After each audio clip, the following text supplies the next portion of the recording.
أرسله بالحق بشيرا ونذيرا وداعيا إلى الله بإذنه وسراجا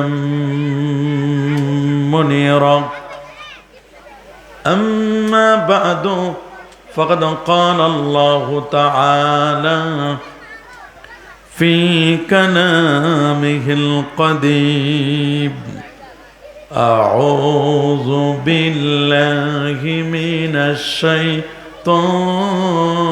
الرجيم بسم الله الرحمن الرحيم فاعلم أنه لا إله إلا الله صدق الله العظيم وصدق ورسوله النبي الكريم إن الله وملائكته يصلون على النبي يا أيها الذين آمنوا صلوا عليه وسلموا تسليما الله سيدنا مولانا محمد وعلى آل سيدنا আরেকটু জোরে জোরে মাহাব্বতে পড়ুন আল্লাহ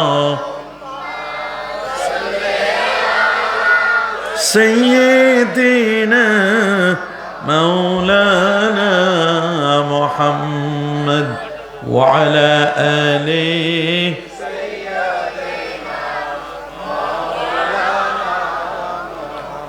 بلغ العلا بكماله كشف الدجى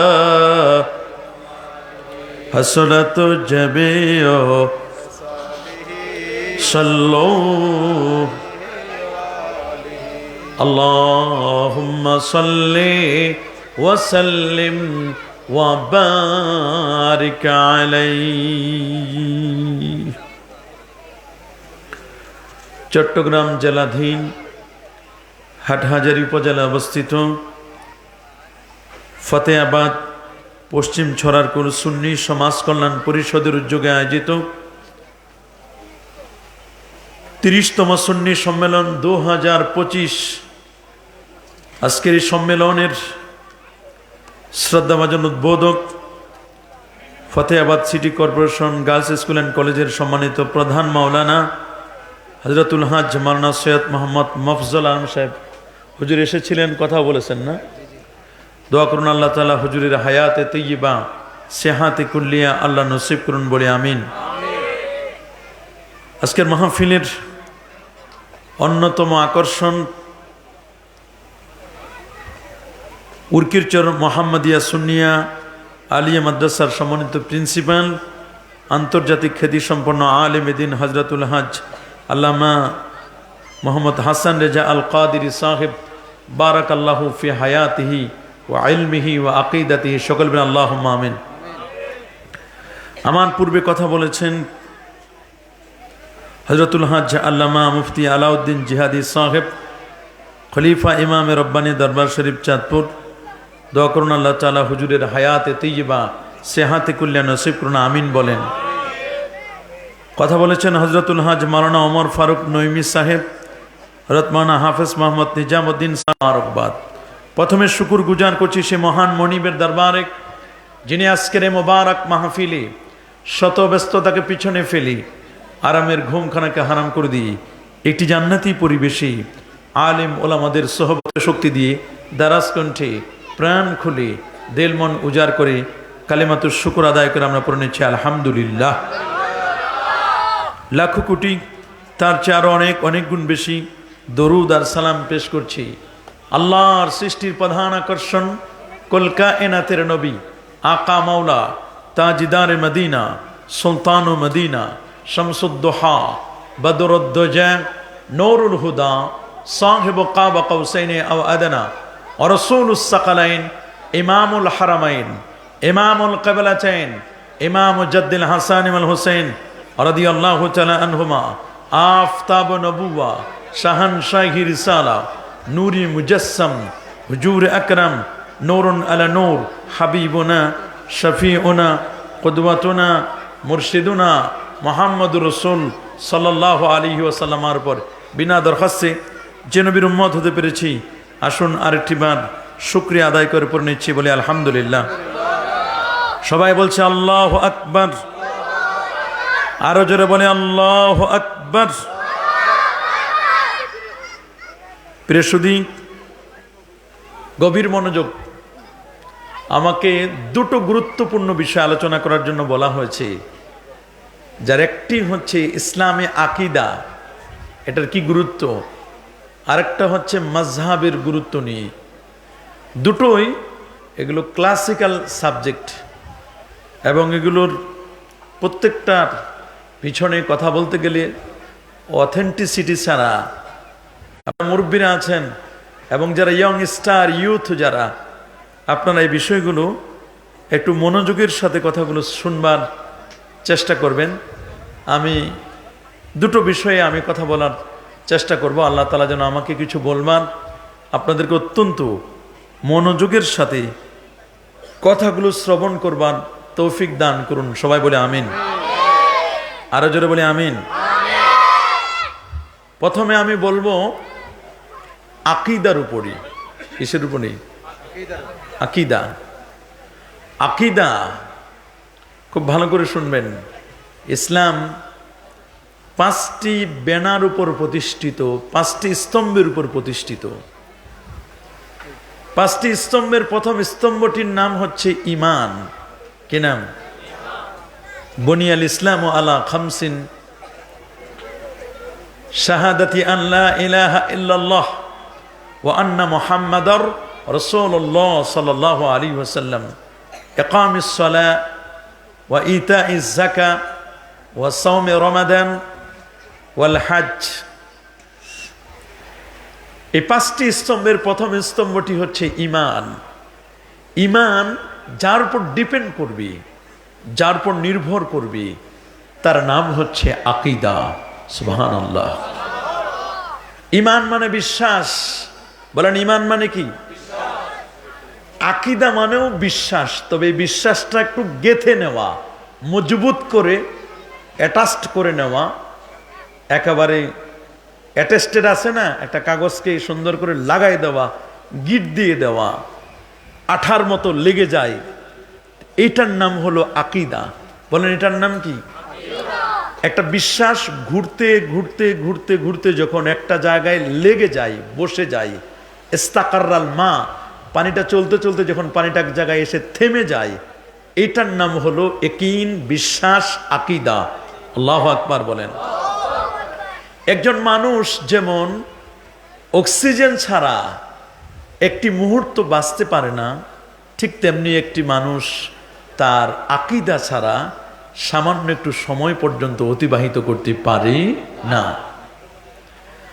আকীদা, আকীদাটা কেমন? আকীদার কারণে একটি মানুষ জান্নাতি হবে, আবার আকীদার কারণেই একটি মানুষ জাহান্নামী হবে। কারো যদি অনেক আমল থাকে, আকীদায় যদি ঝামেলা হয়, কেমন? একজন হিন্দু লোক, অমুসলিম, সে যদি কয়েক কোটি টাকা দান করে আল্লাহর রাস্তায়, তাহলে এই দানের সওয়াব পাবে? জোরে বলুন, পাবে? তবে হ্যাঁ, এই দানের কারণে দুনিয়াবি কোনো উপকার পেতে পারে, দুনিয়াবি আপদ বিপদ থেকে হয়তো বা সেই নিষ্কৃতি পেতে পারে, কিন্তু আল্লাহর দরবারে এই দানের কোনো রিওয়ার্ডস, কোনো সওয়াব আছে? কেন নাই? কারণ তার ঈমান নেই। ঈমান হলো এক। বলেন না, ঈমান কত?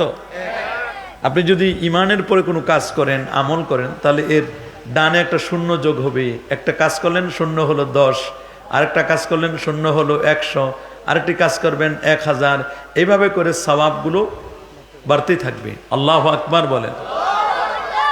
তো একজন মানুষের ঈমান, যদিও ঈমান এবং আকীদা উলামায়ে কেরাম বলছেন দুটো সেম জিনিস, ঈমান আকীদা, উসুলউদ্দিন, আল ফিকহুল আকবার, এগুলো তার আত-তাওহীদ, এগুলো তার কাছাকাছি নাম, প্রায় 11টি নাম আছে। ঈমান এবং আকীদা এত গুরুত্বপূর্ণ, এটির কারণে ব্যক্তি কখনো জান্নাতি হয়, আবার এটির কারণে ব্যক্তি কখনো কি হয়, জাহান্নামী হয়। প্রিয় হাজিরিন, একটি বিল্ডিং আপনি নির্মাণ করবেন, একটি বিল্ডিং নির্মাণ করার জন্য আপনার প্রয়োজন হবে, যদি হাই রাইজ বিল্ডিং বানাতে চান তাহলে অফকোর্স এই বিল্ডিংটি বানাতে গেলে আপনাকে পাইলিং করতে হবে, সয়েল টেস্ট করতে হবে। বলেন না, কি করতে হবে? সয়েল টেস্ট, মাটিটাকে টেস্ট করতে হবে। কি পরিমাণ পাইলিং লাগবে এটা ইঞ্জিনিয়ার ছাড়া কি সবাই বলতে পারবে? ইঞ্জিনিয়ার বলে দিবেন যে এই পরিমাণ পাইলিং এখানে লাগবে।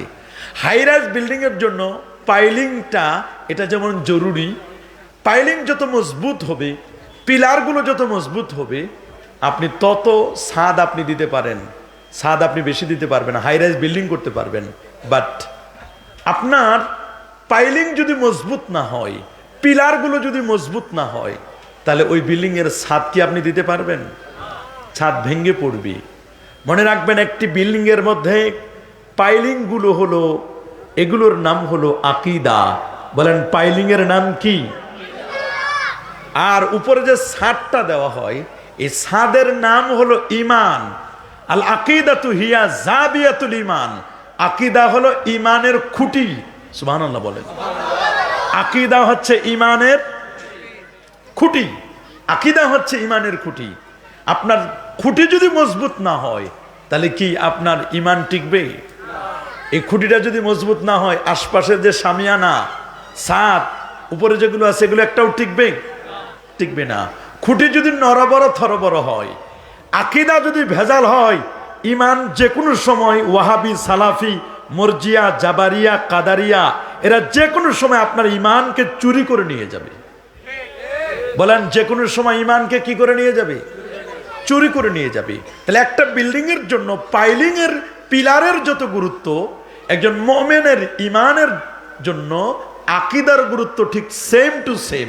আল্লাহু আকবার বলেন। আরো সহজে যদি আপনাদেরকে বুঝাতে যাই তাহলে আপনি সহজে বুঝবেন। আপনারা বলুন তো, আপনারা ফতেয়া কলার চামড়া, তা আমি যদি আপনাদের জিজ্ঞেস করি, যখন আপনি কলা কিনতে যাবেন, কলাটা কিনতে গিয়ে যদি কোনো কলার চামড়া, খোসাটা যদি উঠানো থাকে, ওই কলাটা কি আপনারা কিনেন? বলেন, কি বলেন ভাই? পাল্টাই দেন এটা। কি বলেন এটা? বিক্রেতা যদি বলে যে ভাই আপনি এটা পাল্টায় চাচ্ছেন কেন, আপনি তো কলার খোসাটা খাবেন না, বাকলটা খাবেন না, আপনি তো একটু পরে চামড়াটা খুলে ফেলে দিবেন। আপনি না খাবেন কলার ভিতরের মজ্জা, যেটা খেতে হয়, গোস্তটা, ওইটা না খাবেন। মনে রাখবেন, একটা কলার গোস্ত যেটা খাই আমরা, ওইটার নাম হলো ঈমান। ওইটার নাম কি? আর উপরের যে ছোলাটা, বাকলটা, চামড়াটা, এইটার নাম হলো আকীদা। আল্লাহু আকবার বলেন। এটার নাম কি? তাহলে আপনি একটা কলার চামড়া, আজকের এই মাহফিলকে কেন্দ্র করে যদি কোনো ব্যক্তি মনে করে যে মানুষগুলো তো ব্যস্ত, ওরা বিভিন্ন বক্তার ওয়াজ ও নসিহত শুনবে, তো কোনো কলা বিক্রেতা যদি বুদ্ধিমত্তা নিয়ে, বুদ্ধি নিয়ে, জ্ঞান গরিমা হয়ে মনে করে যে আমি অনেক জ্ঞানী, বুদ্ধি করে যদি মনে করে মানুষ তো কলা কিনবে, খাবে, তা মানুষের যেহেতু অনেক বিজি, তা মানুষের জন্য আমি কলার চামড়াগুলো, বাকলগুলো, কলার যে খোসাগুলো, এগুলো আমি খুলে নিয়ে আসবো, খালি কলাটা কিনবো, মানে কলাটা আনবো, মানুষগুলো কিনবে আর মুখে ঢুকাবে। আচ্ছা, আপনারা বলেন, এই লোকটাকে কি আপনারা ধন্যবাদ দিবেন? কেন দিবেন না? লোকটা কি অন্যায় করলো? লোকটা তো চামড়াটা, খোসাটা, বাকলটা খুলে নিয়ে আসে, আর আপনি তো বাকলটা খুলে খাবেন। আপনার কাজটা সে করে দিছে। আপনার কাজটা কি সে করে দিল? এই লোকটা কি কোনো অন্যায় করছে? কি বলেন আপনারা? অন্যায় করছে? হ্যাঁ, অন্যায় করছে। ঠিকই বলছেন, অন্যায় করছে। কেন অন্যায়টা করছে? অন্যায়টা করছে এই কারণে, আমি যে কলাটা কিনে খাবো, উপরে যদি কাভার না থাকে, ঢাকনাটা না থাকে কলার, তাহলে এই কলাটার খোসাটা না থাকলে এই কলার কোনো দাম নাই। আল্লাহু আকবার বলেন। কলার কোনো কেন দাম নাই? দাম নাই এ কারণে, কারণ কলাটা যখনই চামড়াটা আমি খুলেছি, কলার উপরে মাছি বসে, কলার উপরে ময়লা বসে, আসে না? ময়লা পড়ে না, ধুলাবালি পড়ে। এই কলাটা খেলে পড়ে কলাটা পয়জন হয়ে যায়, কলাটার মধ্যে বিভিন্ন পয়জন পড়ছে, এই কলাটা খেলে পরে আমার পেট খারাপ হয়ে যাবে, পেটটা নষ্ট হয়ে যাবে। বলেন আমার পেট কি হয়ে যাবে? তো একটা কলার চামড়াটা না থাকার কারণে, বাকল না থাকার কারণে এই কলা কেউ কিনতে চায় না, এবং ওই কলাটা কিনে খেলে পরে পেটটা নষ্ট হয়ে যাবে, এই জন্য কলা কেউ কিনে খেতে চায় না। তাহলে ও কি ভালো কাজ করছে না খারাপ করছে?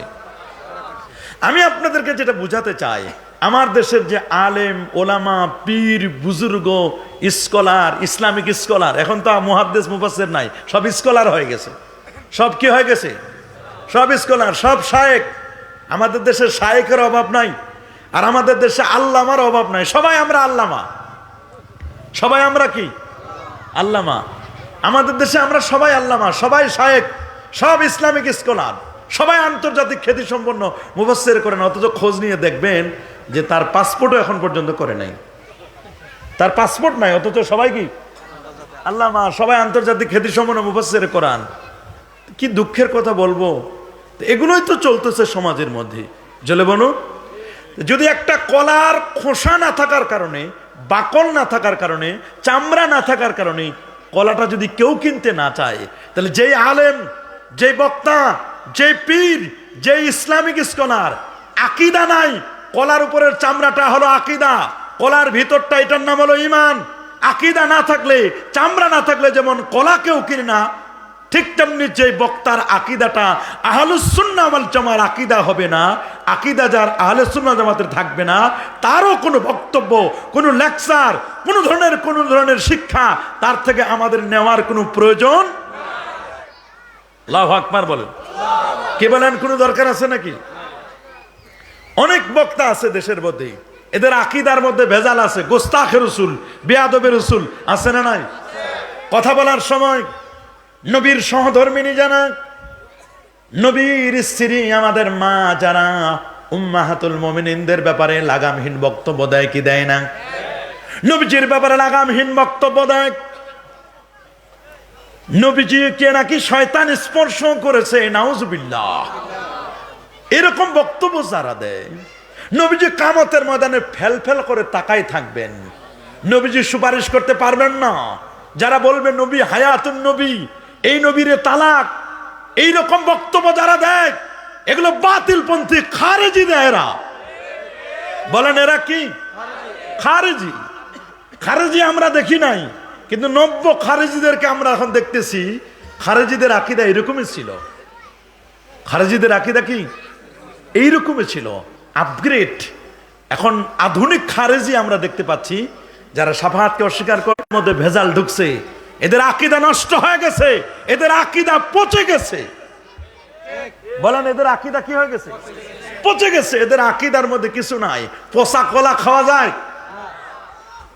এদের চোষাও পচে গেছে, উপরের চোষা, উপরের খোসাটাও পচে গেছে, আকীদা যেমন পচে গেছে, এই উপরের চোষাটা পচে যাওয়ার কারণে ভিতরের কলাটাও পচে গেছে। বলেন না, ভিতরের কলাও কি পচে গেছে।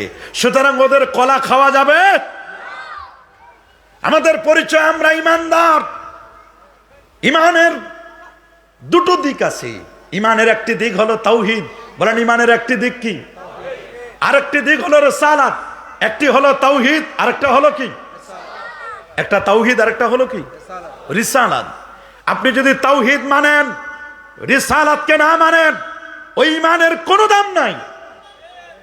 রিসালাতকে বাদ দিয়ে নবীজিকে মাইনাস করে যারা নিজেদেরকে তাওহীদপন্থী দাবি করেন, যারা মুওয়াহ্হিদিন মনে করেন যে আমরা খুব করে ফেলছি, অনেক কিছু করব, আবার এই সুবাদে একদল বের হয়েছে, শুধু কোরআন মানি, শুধু আল কোরআনের আলো, হাদিস মোবারকার কোনো খবর নাই, সুন্নাহর কোনো খবর নাই, শুধু শুধু কোরআন কোরআন কোরআন চাই, কোরআন নিয়ে বাঁচতে চাই, এইরকম স্লোগানও যারা দেয়, মনে রাখবেন ভেজাল তাদের মধ্যেও আছে। ভেজাল তাদের মধ্যেও। আমরা চাই কোরআন এবং সুন্নাহ, আমরা দুটোই চাই। বলেন কোরআন এবং সুন্নাহ নাকি শুধু একটা? কোরআন এবং সুন্নাহ বলেন না, কোরআন এবং।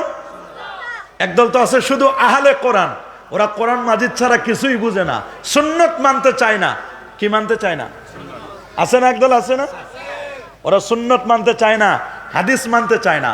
আল্লাহ নবীর প্রিয় একজন সাহাবী ছিলেন, তার নাম হচ্ছে হযরত ইমরান ইবনে হুসাইন রাদিয়াল্লাহু তাআলা, জু কারামত, কারামত ওয়ালা সাহাবী। বলেন না কি সাহাবী? উনি যখন ওনার ঘরে বসে থাকতেন, ফিরিস্তারা চতুর্দিকে ওনাকে পাহারা দিতেন। সুবহানাল্লাহ বলেন। এমন একজন কারামত ওয়ালা সাহাবী ছিলেন, নাম কি? ইমরান ইবনে হুসাইন রাদিয়াল্লাহু তাআলা আনহু। আল্লাহু আকবার বলেন। তিনি দামেস্কের জামে মসজিদে হাদিস মুবারাকাত দার্স দিচ্ছিলেন। হঠাৎ করে একজন আগন্তুক নামধারী মুসলিম আসলো। প্রকৃত মুসলিম নয়, এ হলো নামধারী মুসলমান। এসে বলল, আপনারা আমাদের কাছে এমন এমন বক্তব্য দিচ্ছেন, ওয়ালা আসলালাহু ফিল কোরআন, যে বক্তব্যগুলো কোরআন মাজিদে কোনো আসল আমরা খুঁজে পাই না, কোরআন মাজিদে কোনো দলিল খুঁজে পাই না। ইন্নাকুম তুহাদ্দিসুনা ইনদানা, তোমরা আমাদের কাছে এমন এমন কতগুলো হাদিস বর্ণনা করো, যেগুলোর আলোচনা আসল মূল ভিত্তি আমরা কোরআন মাজিদে খুঁজে পাই না। এগুলো আপনারা কথা থেকে বলেন, আমরা কোরআন মাজিদে দলিল খুঁজে পাই না, এই জন্য এগুলো আমরা মানতে আমাদের কষ্ট হয়, আমরা মানি না।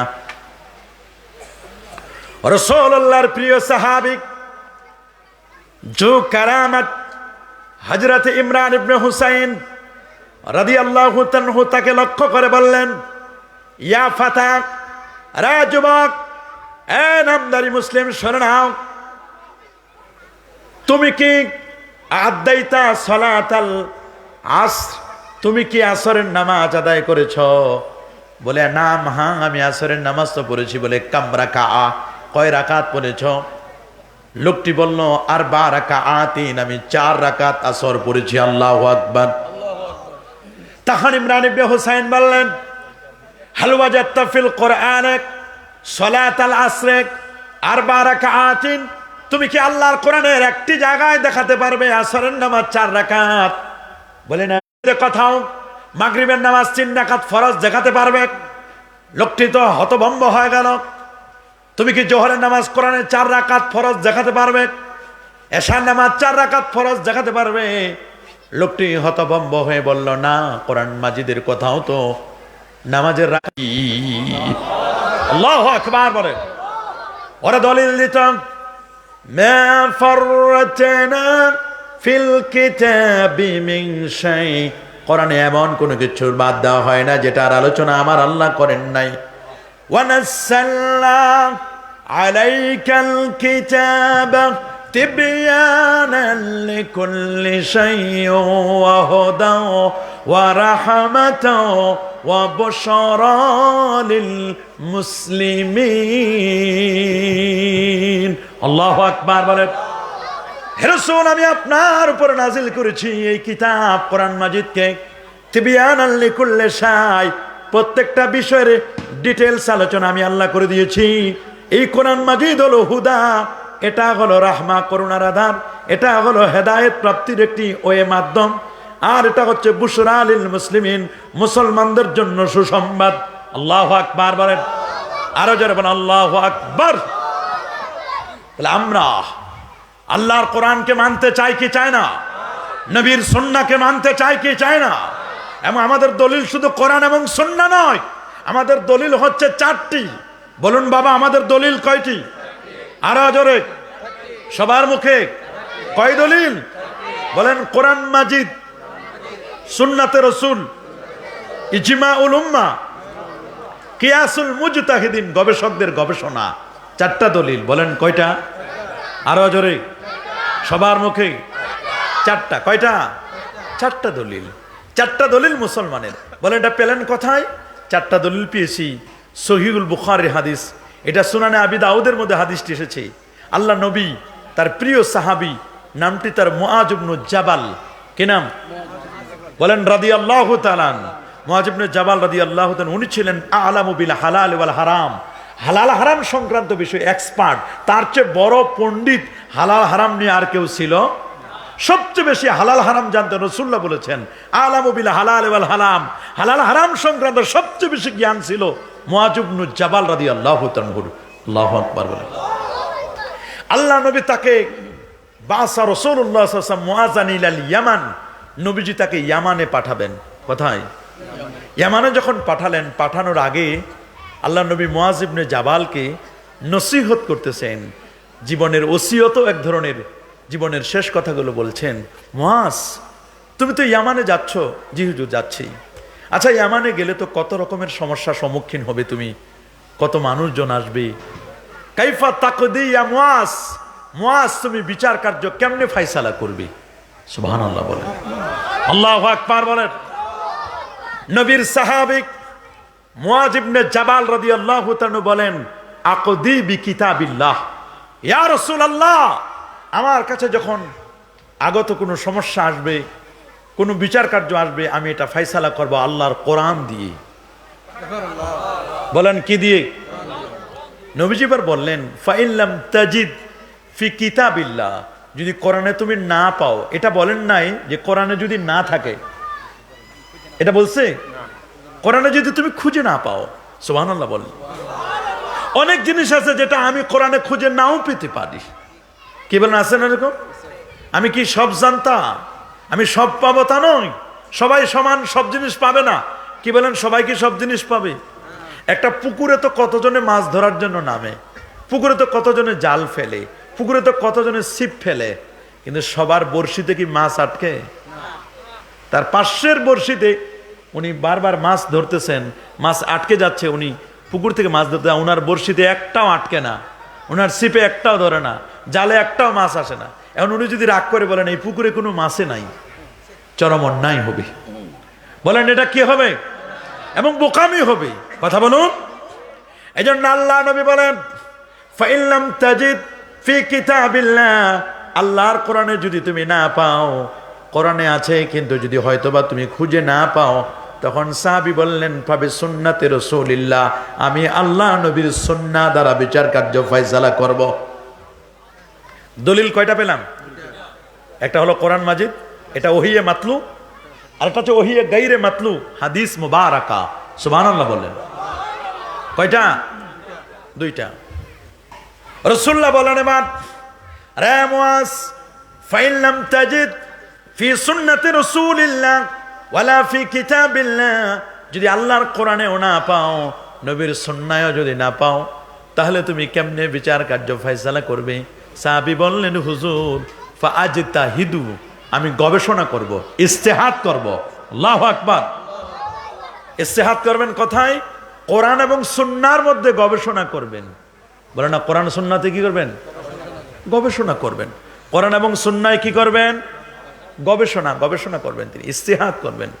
একটা গবেষণা করে উনি একটা জিনিস বের করছে, বের করার পরে এই গবেষণাটা যদি সবাই মেনে নেয়, তখন সাপোর্ট করে, তখন এটার নাম হয় ইজমা।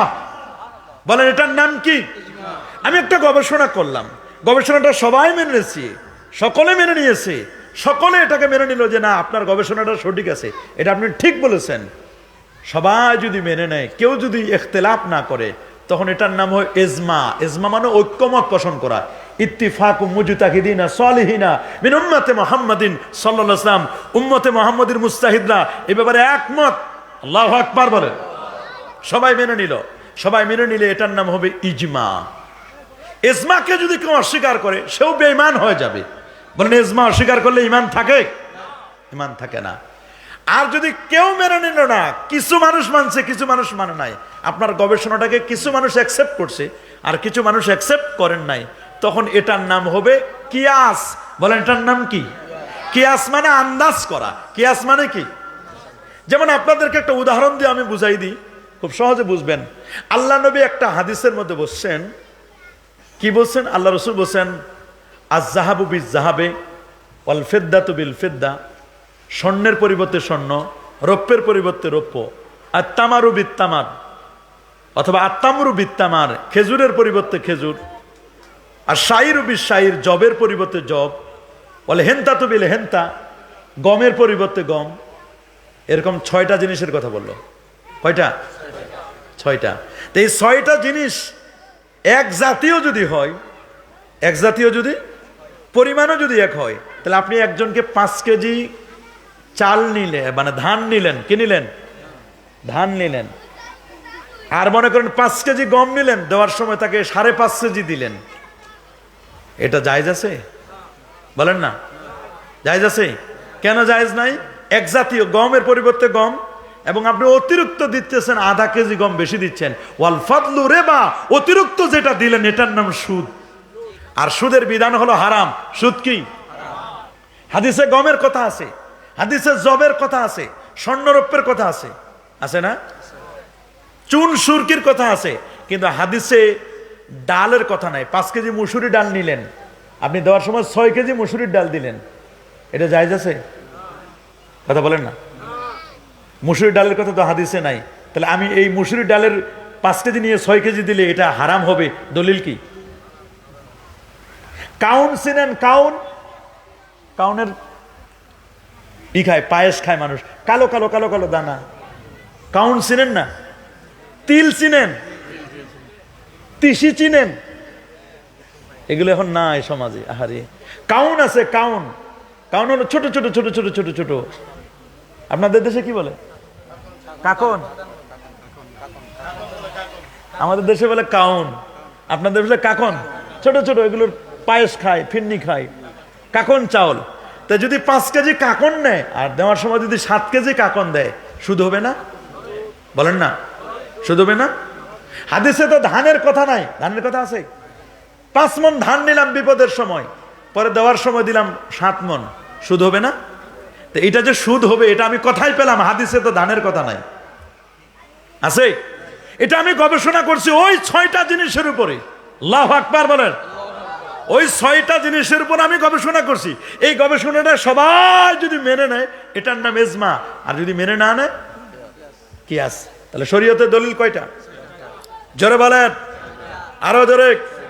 এটাকে আরো সহজে বলি, একজন মুস্তাদিল, দলিল দাতা, যিনি দলিল দিবেন, সমাজের মধ্যে দলিল দিবেন, মাসলা মাসাইলের দলিল দিবেন, দলিল দিতে গিয়ে হয় তিনি কোরআন মাজিদ থেকে দলিল দিবেন, অথবা মানে ওহী ভিত্তিক দলিল দিবেন, অথবা বুদ্ধিভিত্তিক দলিল দিবেন।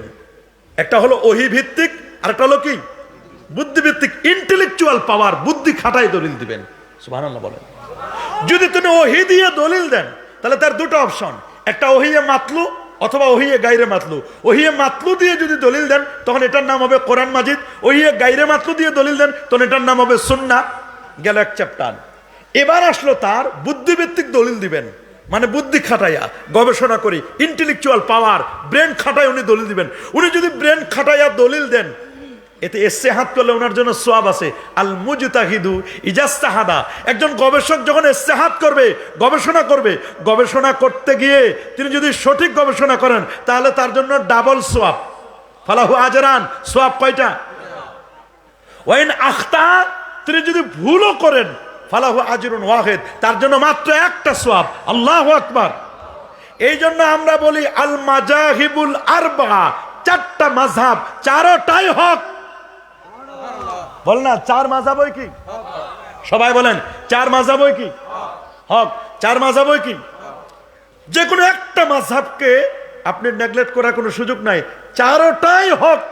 আল মাজাহিবুল আরবা আলাল হককে, 4টি মাযহাবই হক। কোন মাযহাবকে আপনি খারাপ দেখার কোনো সুযোগ আছে? কারণ প্রত্যেকে মুজতাহিদ ছিলেন। কারটা সঠিক একমাত্র জানে কে? বলেন না, কারটা সঠিক একমাত্র জানে কে? আমরা যারা হানাফি মাযহাব, আমরা মনে করি আমাদের হানাফিরটা সঠিক, হানাফি মাযহাবটা সঠিক। আরেক দল বলবে যে আমাদের শাফি, ওনারা মানছেন, ওনারা মনে করবে শাফিরটা সঠিক। যারা হাম্বলি মাযহাব, ওনারা বলবে ইমাম আহমদ বিন হাম্বল উনি সঠিক ছিলেন। যারা মালিকি মাযহাব, ওনারা বলবেন মালিকি মাযহাবের ইমাম সাহেব উনি সঠিক ছিলেন। কিন্তু আসলে প্রকৃত সঠিক জানে কে? আমরা বলবো 4 জনে ঠিক আছে, প্রকৃত ঠিক 4 জনে সঠিক, 4টাই হক। কিন্তু প্রকৃত হক কোনটা? একমাত্র মাযহাবকে ফেলে দেওয়ার মতো ইমাম আযম আবু হানিফা তো জানাতেন ব্যক্তি, স্বপ্নে দেখেছিলেন। সুবহানাল্লাহ বলেন। কতবার? 55 বার নবীজির রওজা মোবারকা জিয়ারত করেছেন। কম কথা? 90,000 যার ছাত্র ছিল, 6,500 শিক্ষক থেকে জ্ঞান লাভ করেছেন। 40টা বছর এশা রুজু দিয়ে ফজরের নামাজ পড়েছেন। আর আবু হুরায়রা রাদিয়াল্লাহু তাআলা জামাতা সাঈদ ইবনুল মুসাইব, আজকেও তার হাদিস পড়াইছি আমি। সাঈদ ইবনুল মুসাইব, এটা বুখারীতে তালিক সূত্রে ওনার অসংখ্য রওয়ায়াত আসছেন।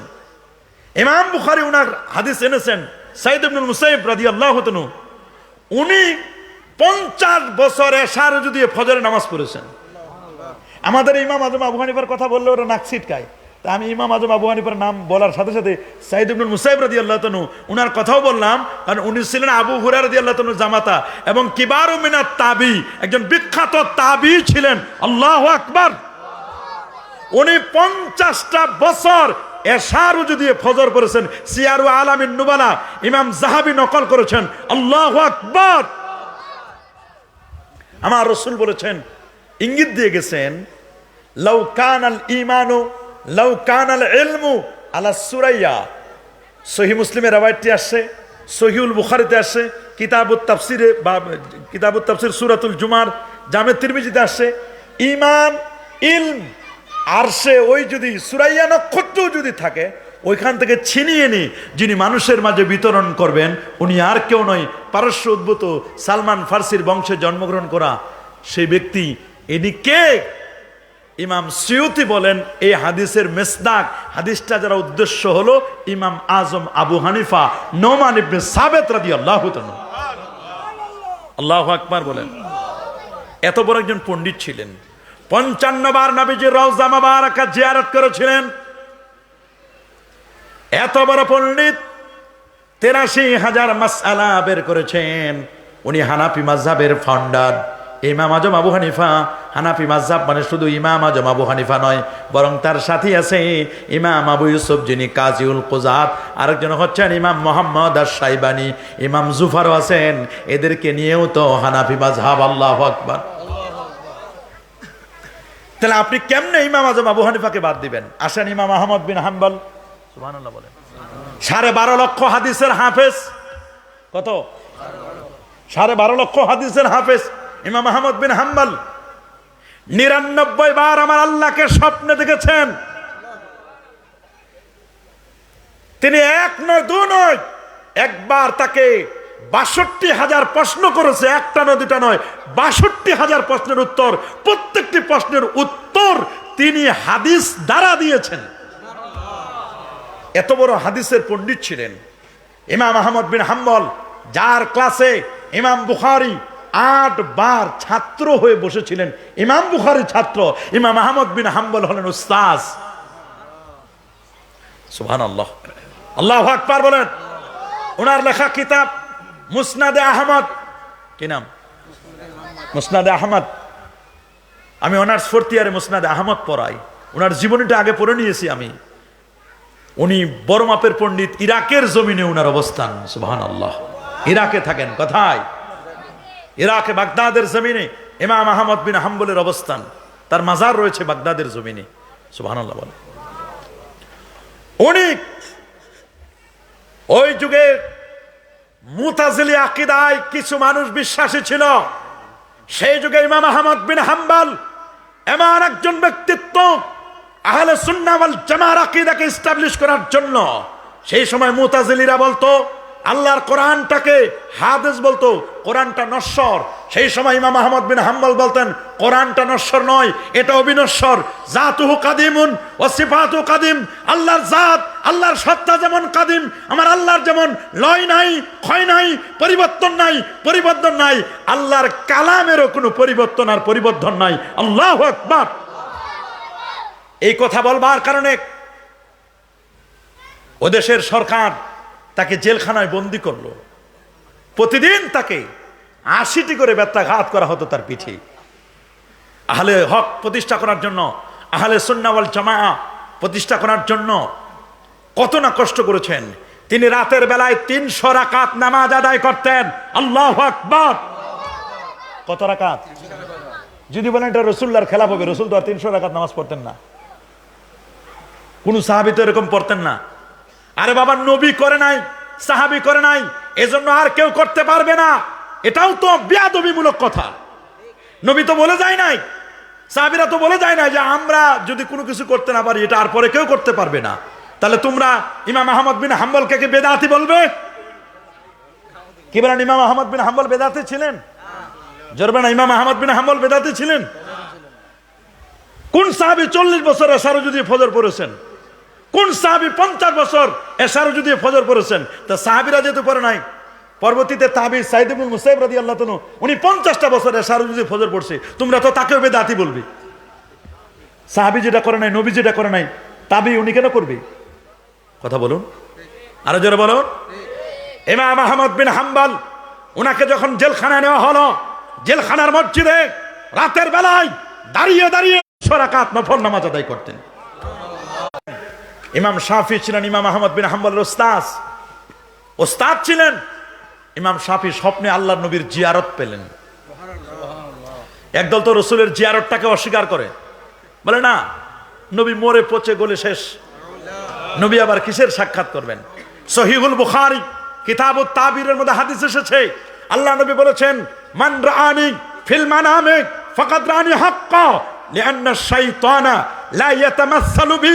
যে আমাকে স্বপ্নে দেখলো ওই লোকটি সত্যি সত্যি আমি রাসূলুল্লাহকে স্বপ্নে দেখছে। শয়তান দুটো জিনিসের আকৃতি নিতে পারে না, একটা আল্লাহর ঘর খানায় কাবা, আরেকটা হচ্ছে আমি রাসূলুল্লাহর সূরাত। শয়তান কখনো ধরতে পারে না। আমাকে যারা স্বপ্নে দেখলো অনতি বিলম্বে জাগ্রত অবস্থায় সে আমাকে দেখবে। ইমাম জালালউদ্দিন সুয়ুতী রাহিমাহুল বারী 911 হিজরিতে যার ইন্তেকাল, নবম শতাব্দীর মুজাদ্দিদ, আল্লাহু আকবার। উনি তো আল্লাহ নবীকে 75 বার জাগ্রত অবস্থায় দেখেছিলেন। 27টি কদমে যিনি মিশর সিউত থেকে রাসূলুল্লাহ রওজা মুবারাকায় গিয়েছিলেন। 4টি খানি কথা নয়। ইমাম শাফিকে স্বপ্নে দেখালেন, শাফি, মুহাম্মদ ইবনে ইদ্রিস আর শাফি, তোমার খাদেমের দ্বারা আমি রাসূলুল্লাহর সালাম আহমদকে পৌঁছায় দাও, আমার আশিক আহমদকে। ইমাম আহমদ বিন হাম্বলকে রাসূলুল্লাহ সালাম পাঠাইছেন রওজা মুবারক থেকে। কত বড় আশিক রাসূল! উনি হাম্বলি মাযহাব, উনার মাযহাবটাকে নেগলেক্ট করার কোনো সুযোগ আছে? ইমাম আহমদ বিন হাম্বলের ওস্তাদের কথা বললাম, ইমাম শাফি। কে?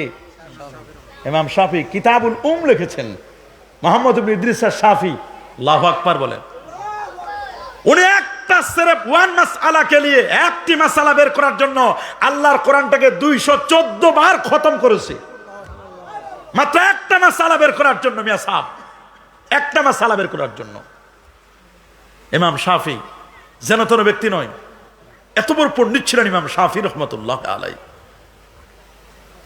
আর ইমাম মালিক, যিনি ইমাম আজম আবু হানিফার সমসাময়িক ছিলেন, ইমাম ও দারিল হিজরা, আল্লাহু আকবার, মদিনা মুনাওয়ারার ইমাম ছিলেন। ইমাম মালিক মদিনার মাটিতে কোনোদিন জুতা পায়ে দিয়ে হাঁটেন নাই। তোমরা তো ইমাম মালিককে বেদাতি বলবা, কারণ কোন সাহাবী তো মদিনা শরীফের মাটিতে জুতা পায়ে দিয়ে হাঁটেন নাই। বলে সাহাবী করে নাই, নবীজি তো জুতা পায়ে দিয়ে হাঁটেন নাই, নবী করে নাই, ইমাম মালিক কেন করছে? ইমাম মালিক বেদাতি বলেন না? দেখেন না, মিলাদুন নবী, নবী করে নাই, সাহাবী করে নাই, তাবি করে নাই, তোমরা কেন করো? আমরা বেদাতি। কি বলেন? বলে কি বলে না? এক সাপা ফতোয়া দিয়ে দে। আপনারা উল্টা প্রশ্ন করবেন, ইল্লাল্লাহ জিকির নবী করে নাই, সাহাবী করে নাই, তাবি করে নাই। গাছ নবী করে নাই, সাহাবী করে নাই, তাবি করে নাই। 6 তাসবিহ 12 তাসবিহ নবী করে নাই, সাহাবী করে নাই, তাবি করে নাই। টঙ্গীর ইস্তেমার ময়দান নবী করে নাই, সাহাবী করে নাই, তাবি করে নাই, তাবুত তাবিন করে নাই। 4 ইমাম আবু হানিফা, শাফি, মালিক, হাম্বলি কেউ করে নাই, এরা কেউ করে নাই। আমারটা যদি বেদাত হয়, তা আপনারটা আরো আগে বড় বেদাত। পারবেন না? পারবেন না ইনশাআল্লাহ।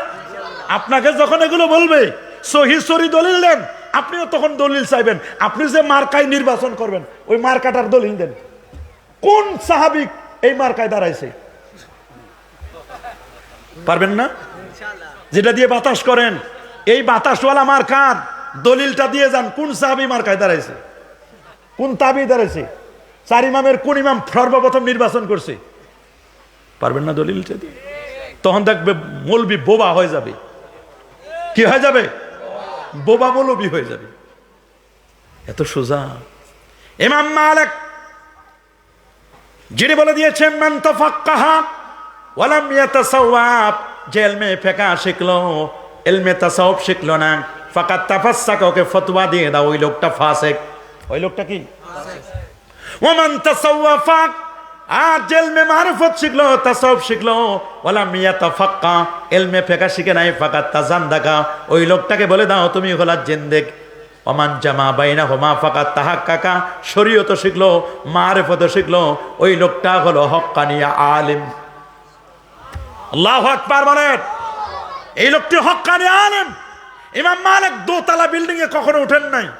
নবীজি নিচে থাকবেন আর আমি দোতলা বিল্ডিং এ থাকবো, এটা বেয়াদবি হবে। মদিনার হেরেমের মধ্যে, মদিনা শরীফের হেরেমের মধ্যে কখনো বাথরুম করেন নাই।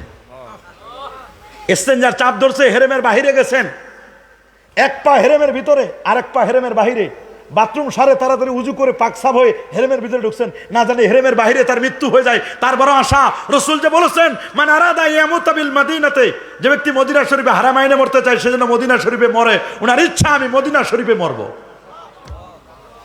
কত বড় আশিক রসুল ছিলেন চিন্তা করতে পারেন।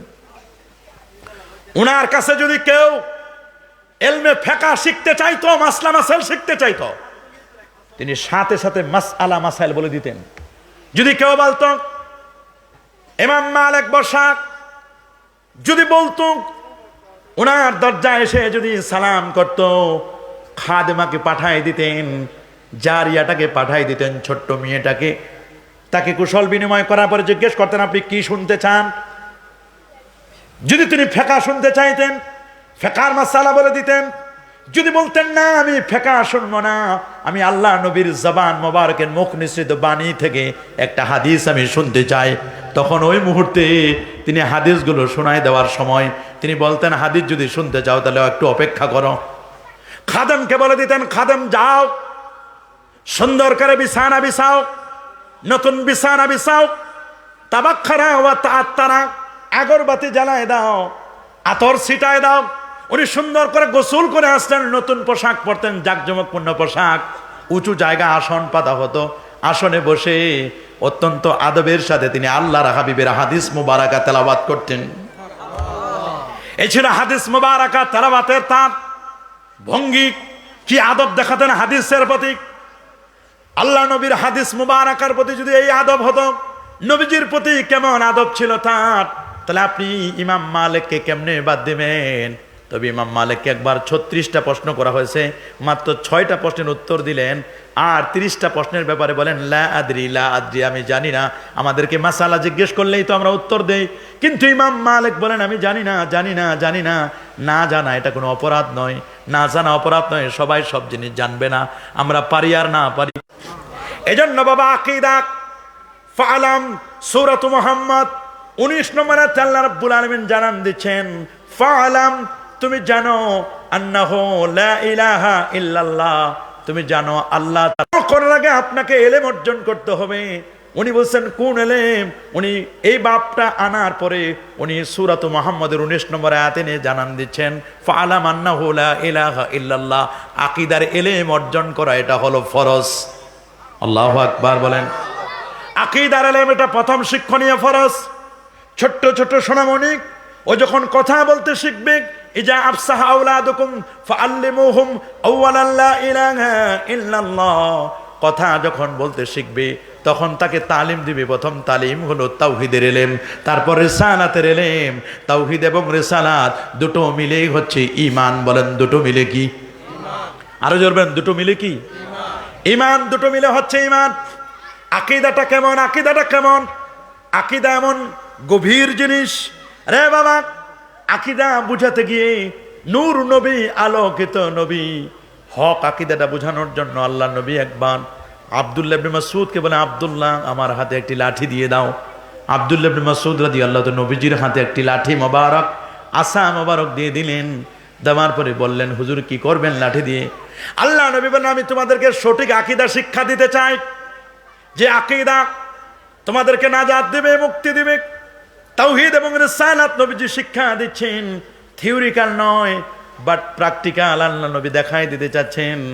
হাদিস মুবারাকায় লেখা মুসনাদে আহমদ 4444 নম্বর হাদিস, খত্তালানা রাসূলুল্লাহ সাল্লাল্লাহু আলাইহি সাল্লাম খত্তাম মুস্তাকিমান আলাল আরদ, আল্লাহ নবী জমিনের উপরে সোজা একটা রেখা টেনে দিলেন, একটি দাগ টেনে দিলেন।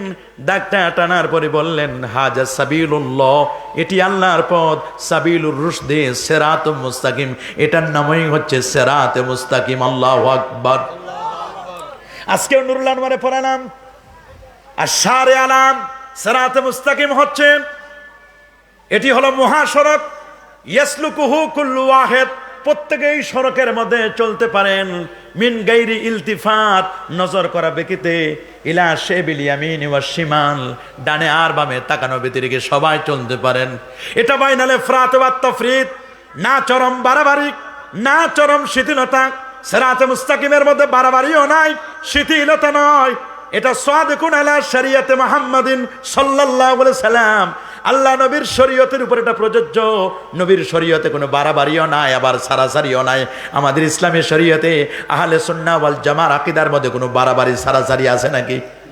কি বলেন, কোনো বাড়াবাড়ি আছে? সারাসারি আছে? মুসা নবীর শরীয়তে বাড়াবাড়ি ছিল। কেমন বাড়াবাড়ি? কেউ যদি কোনো অন্যায় করতো, পাপের কাজ করতো, গুনাহ করতো, গুনাহ করলে ওই লোকটাকে হত্যা করা ছাড়া তার গুনাহ মাফ হতো না, এটা চরম বাড়াবাড়ি ছিল। আবার ছিল এমন, মুসা নবীর শরীয়তে ইফরাত ছিল। কোথাও যদি কোনো ময়লা লাগতো, নাজাসাত লাগতো, শরীরের মধ্যে নাজাসাত লাগে, ওই অংশটুকু কেটে ফেলার লাগতো। কাপড়ের মধ্যে যদি নাজাসাত লাগতো, তাহলে কাপড়টা কেটে ফেলার লাগতো। এগুলো চরম বাড়াবাড়ি ছিল। আবার ঈসা নবীর শরীয়তে ছিল চরম সারাসারি শিথিলতা ছিল। শরীয়তের মধ্যে শিথিলতা ছিল। কি শিথিলতা? এমন অবস্থা ছিল শিথিলতা এই যে মদ্যপান হালাল ছিল। তাহলিলুল খামরে, তাহলিলুল মদপান হালাল ছিল। ওয়াল খিনজির, শুকর হালাল ছিল। নাউজুবিল্লাহ বলেন, আরো জোরে নাউজুবিল্লাহ। কেউ যদি একটা গালে সর মারতো, তো আরেকটা গা লাগাই দিত, ভাই আরেকটা মারো আমার গালে। কি রকম শিথিলতা দেখেন, কি একটা অবস্থা।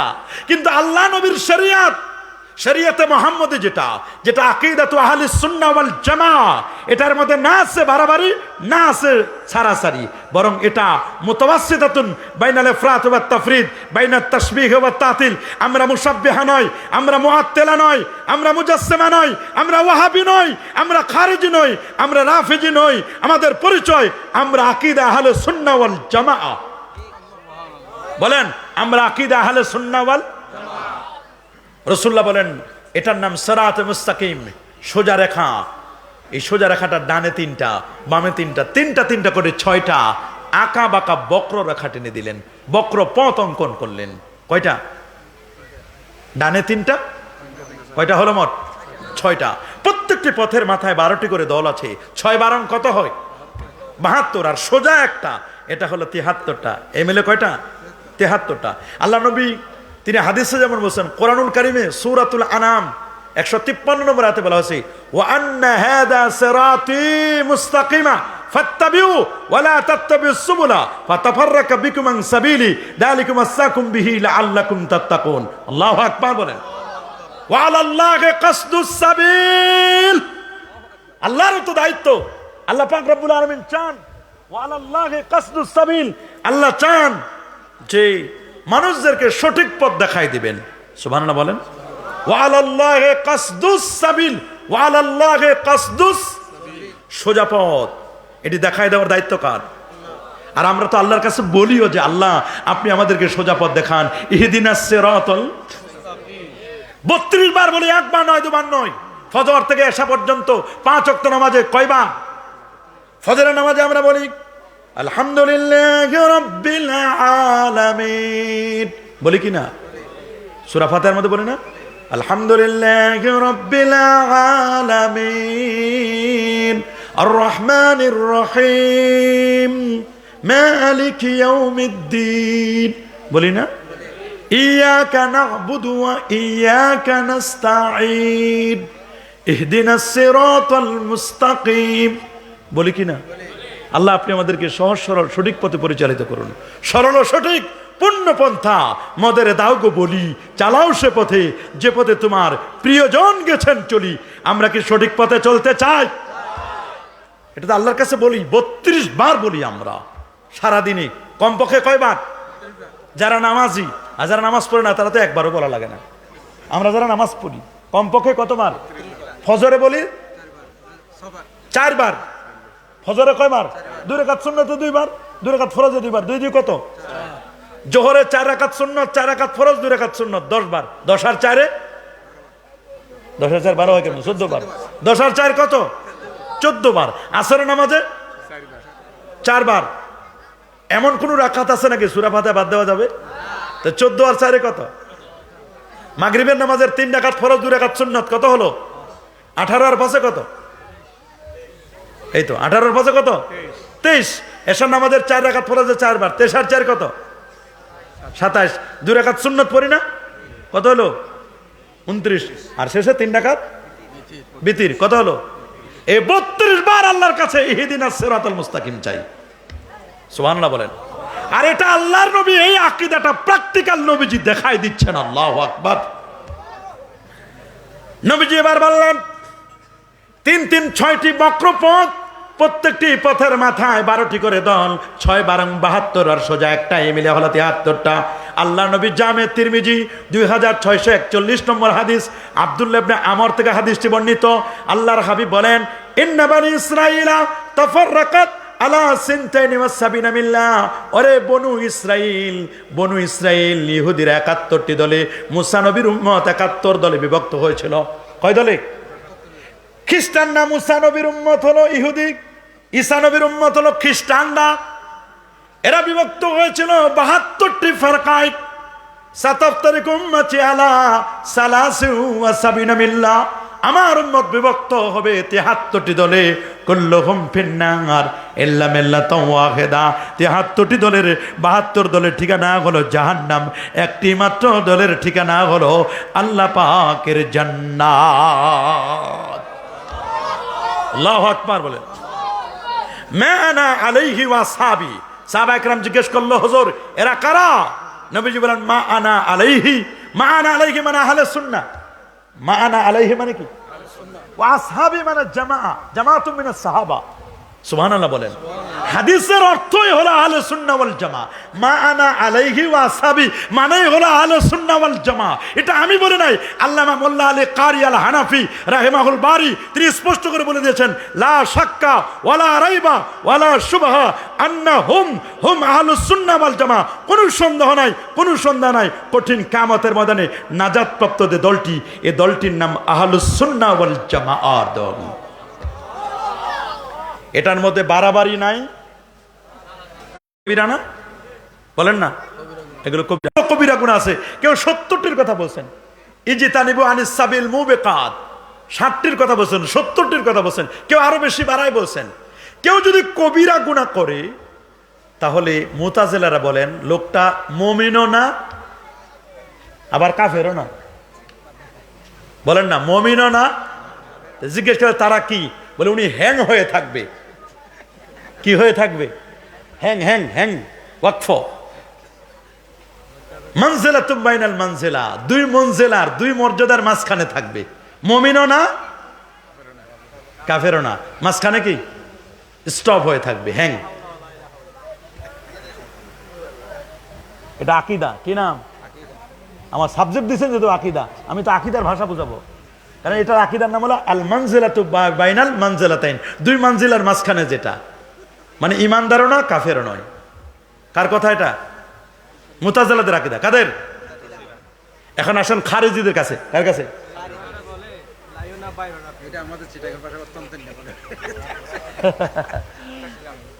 হ্যাঁ, মুশকিল। এটাকে বলা হয় জাল ওয়াজহাইন, দুমুখী। এমন আছে না? আবার কিছু আছে এদিকেও আছে এদিকেও আছে, 2 দিকে আছে। মুযাবযাবিনা বাইনা যালিক আছে না? খারিজিদের আকীদা নেন। আপনাকে বুঝতে হবে কেন আপনি আহলে সুন্নাহ জামাত আকীদা পোষণ করি আমরা, কেন, কি দরকার এটা। খারিজিদের কথা হলো কবিরা গুনাহ তো অনেক বড় কথা, সগীরা গুনাহ যদি করে তাহলে কি হয়ে যাবে? কাফের হয়ে যাবে। কাদের কথা এটা? খারিজিরা বলে সগীরা গুনাহ করলেও কি হবে? কাফের হয়ে যাবে। কারণ মুমিন কখনো সগীরা গুনাহ করতে পারে না। আর আমরা বলি যে যদি কেউ কবিরা গুনাহ করে সে কাফের হয় না, সে আবার কামেল মমিনও হয় না, বরং ফাসেকে মমিন হয়। মমিন ঠিক থাকে, তার জানাজা হবে, তাকে মমিন হবে, মুসলমানের কবরে দাফন করা হবে, কিন্তু ফাসেক মমিন, অপূর্ণ মমিন, কামেল মমিন না। কি না বলেন না? কামেল মমিন না। আর সগীরা গুনাহ করলে, ওটা তো প্রশ্ন আসে না, সগীরা গুনাহ করলে ব্যক্তি কাফের হয়ে যাবে এটা আমরা বলি। তা আমরা খারেজিও না, আমরা মুতাজিলিও না। আমরা কি খারেজি? মুতাজিলি। একদল আছে শিয়া, বলেন কি আছে? শিয়া ইসনা আশারিয়া, 12টা দল আছে শিয়াদের। শিয়াদের একটা দল, কেমনে শিয়া দলটা হলো শুনলে অবাক হয়ে যাবেন আপনি। আল্লাহর নবী বসা, বসা বলতে আল্লাহ নবী শোয়া আর কি, জীবনের অন্তিম কালে নবীজির কঠিন অবস্থা, নবীজির কঠিন অবস্থা, অন্তিম কাল, কেবার মিনাস সাহাবা, সাহাবা একরাম চতুর্দিকে বসা। ওই মুহূর্তে নবীজি আল্লাহর দিদারে চলে যাবেন, ইন্তেকাল হবে নবীজির, বুঝতে পারতেছেন? ওই মুহূর্তে আল্লাহ নবী বলেন, সহিহুল বুখারী কিতাবুল ইলমে আছে যে ইতুনি কিতাবান, আমার কাছে একটা কাগজ আনো। কেরতাস, হাদিসুল কেরতাস বলা হয় এটাকে। এটা কাগজ আনো। কি আনো? কাগজ। ভালো কথা। কি করবেন? আক্তুব লাকুম, আমি তোমাদেরকে লিখে দিব। কি করব? জবাব হয়েছে, এই জন্য আক্তুব লাকুম, আমি তোমাদের লিখে দিব। তা পাশে ছিল হযরত ওমর রাদিয়াল্লাহু তাআলা, পাশে ফারুক আজম উনি বসা, পাশে সিদ্দিক আকবর বসা, ওসমান জিন্নুরাইন বসা, আলীউল মুরতাদা রাদিয়াল্লাহু তাআলা আনহু তিনি বসা, হাসান হোসেন রাদিয়াল্লাহু তাআলা আনহুমা তারা বসা, উম্মাহাতুল মুমিনিনরা ঘরের ভিতরে। হযরত ওমর দাঁড়ায় বললেন, ফিনা কিতাবুল্লাহ, আমাদের মাঝে আল্লাহর কোরআন আছে, হাসবুনা, আমাদের জন্য যথেষ্ট। নবীরে অন্তিম কালে এই কঠিন মুহূর্তে আল্লাহ নবীরে কোনো কষ্ট দিতে চায় না, নবীজির কষ্ট হবে, নবীজিকে শেষ সময় কষ্ট দিতে চায় না, আমাদের কাছে তো আল্লাহর কোরআন আছে যথেষ্ট। উনি কিন্তু ভালো মনে করে করছে কাজটা। দরকার কি? এটার অরিজিন কি? এটা এখন নতুন শিয়া সাজছে, মুসলমান সাজে শিয়া হয়েছে। কি হয়েছে? শিয়া। এই লোকটা উসমান রাদিয়াল্লাহু তাআলাকে কোরআন মাজিদ তেলাওয়াতের অবস্থায় হত্যা করেছে, ওনার নেতৃত্বে হত্যা করা হয়েছে। যত আগুন আলী এবং মুয়াবিয়া রাদিয়াল্লাহু তাআলা দুজনের মাঝেই দ্বন্দ্ব লাগাই দিয়েছে আব্দুল্লাহ ইবনে সাবা। গোটা পৃথিবীতে মুসলমানদের ঐক্যে ফাটল ধরালো, আকীদাকে নষ্ট করার পিছনে যে লোকটা সবচেয়ে বেশি দায়ী, এই লোকটার নাম আব্দুল্লাহ ইবনে সাবা। কি নাম? এই আব্দুল্লাহ ইবনে সাবার গোষ্ঠী বর্তমানে সারা বাংলাদেশে এখন অনেক দল তৈরি হয়েছে, সাবাই গোষ্ঠী। এরাই সুন্নিদের মধ্যে ফাটল ধরায়। এই আব্দুল্লাহ ইবনে সাবার অনুসারীদেরকে যতক্ষণ পর্যন্ত দাফন করা না হবে, এদেরকে যতক্ষণ পর্যন্ত মাইনাস করা না হবে, ততক্ষণ পর্যন্ত আলেমদের মধ্যে জীবনে ঐক্য হবে না। এটা উস্কায় দেয়, উস্কায়, সব জায়গায় উস্কায় দেয়। আপনার কাছেও ভালো, আপনার কাছেও ভালো, আপনার কাছেও ভালো। খুব কঠিন অবস্থা।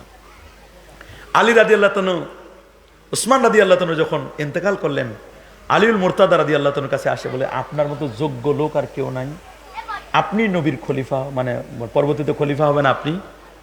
উনি বুঝছে যে অন্য কেউ যদি খলিফা হয় তাহলে তাড়াতাড়ি আগে উসমান হত্যার বিচার করবে, আগে উসমান হত্যার কি।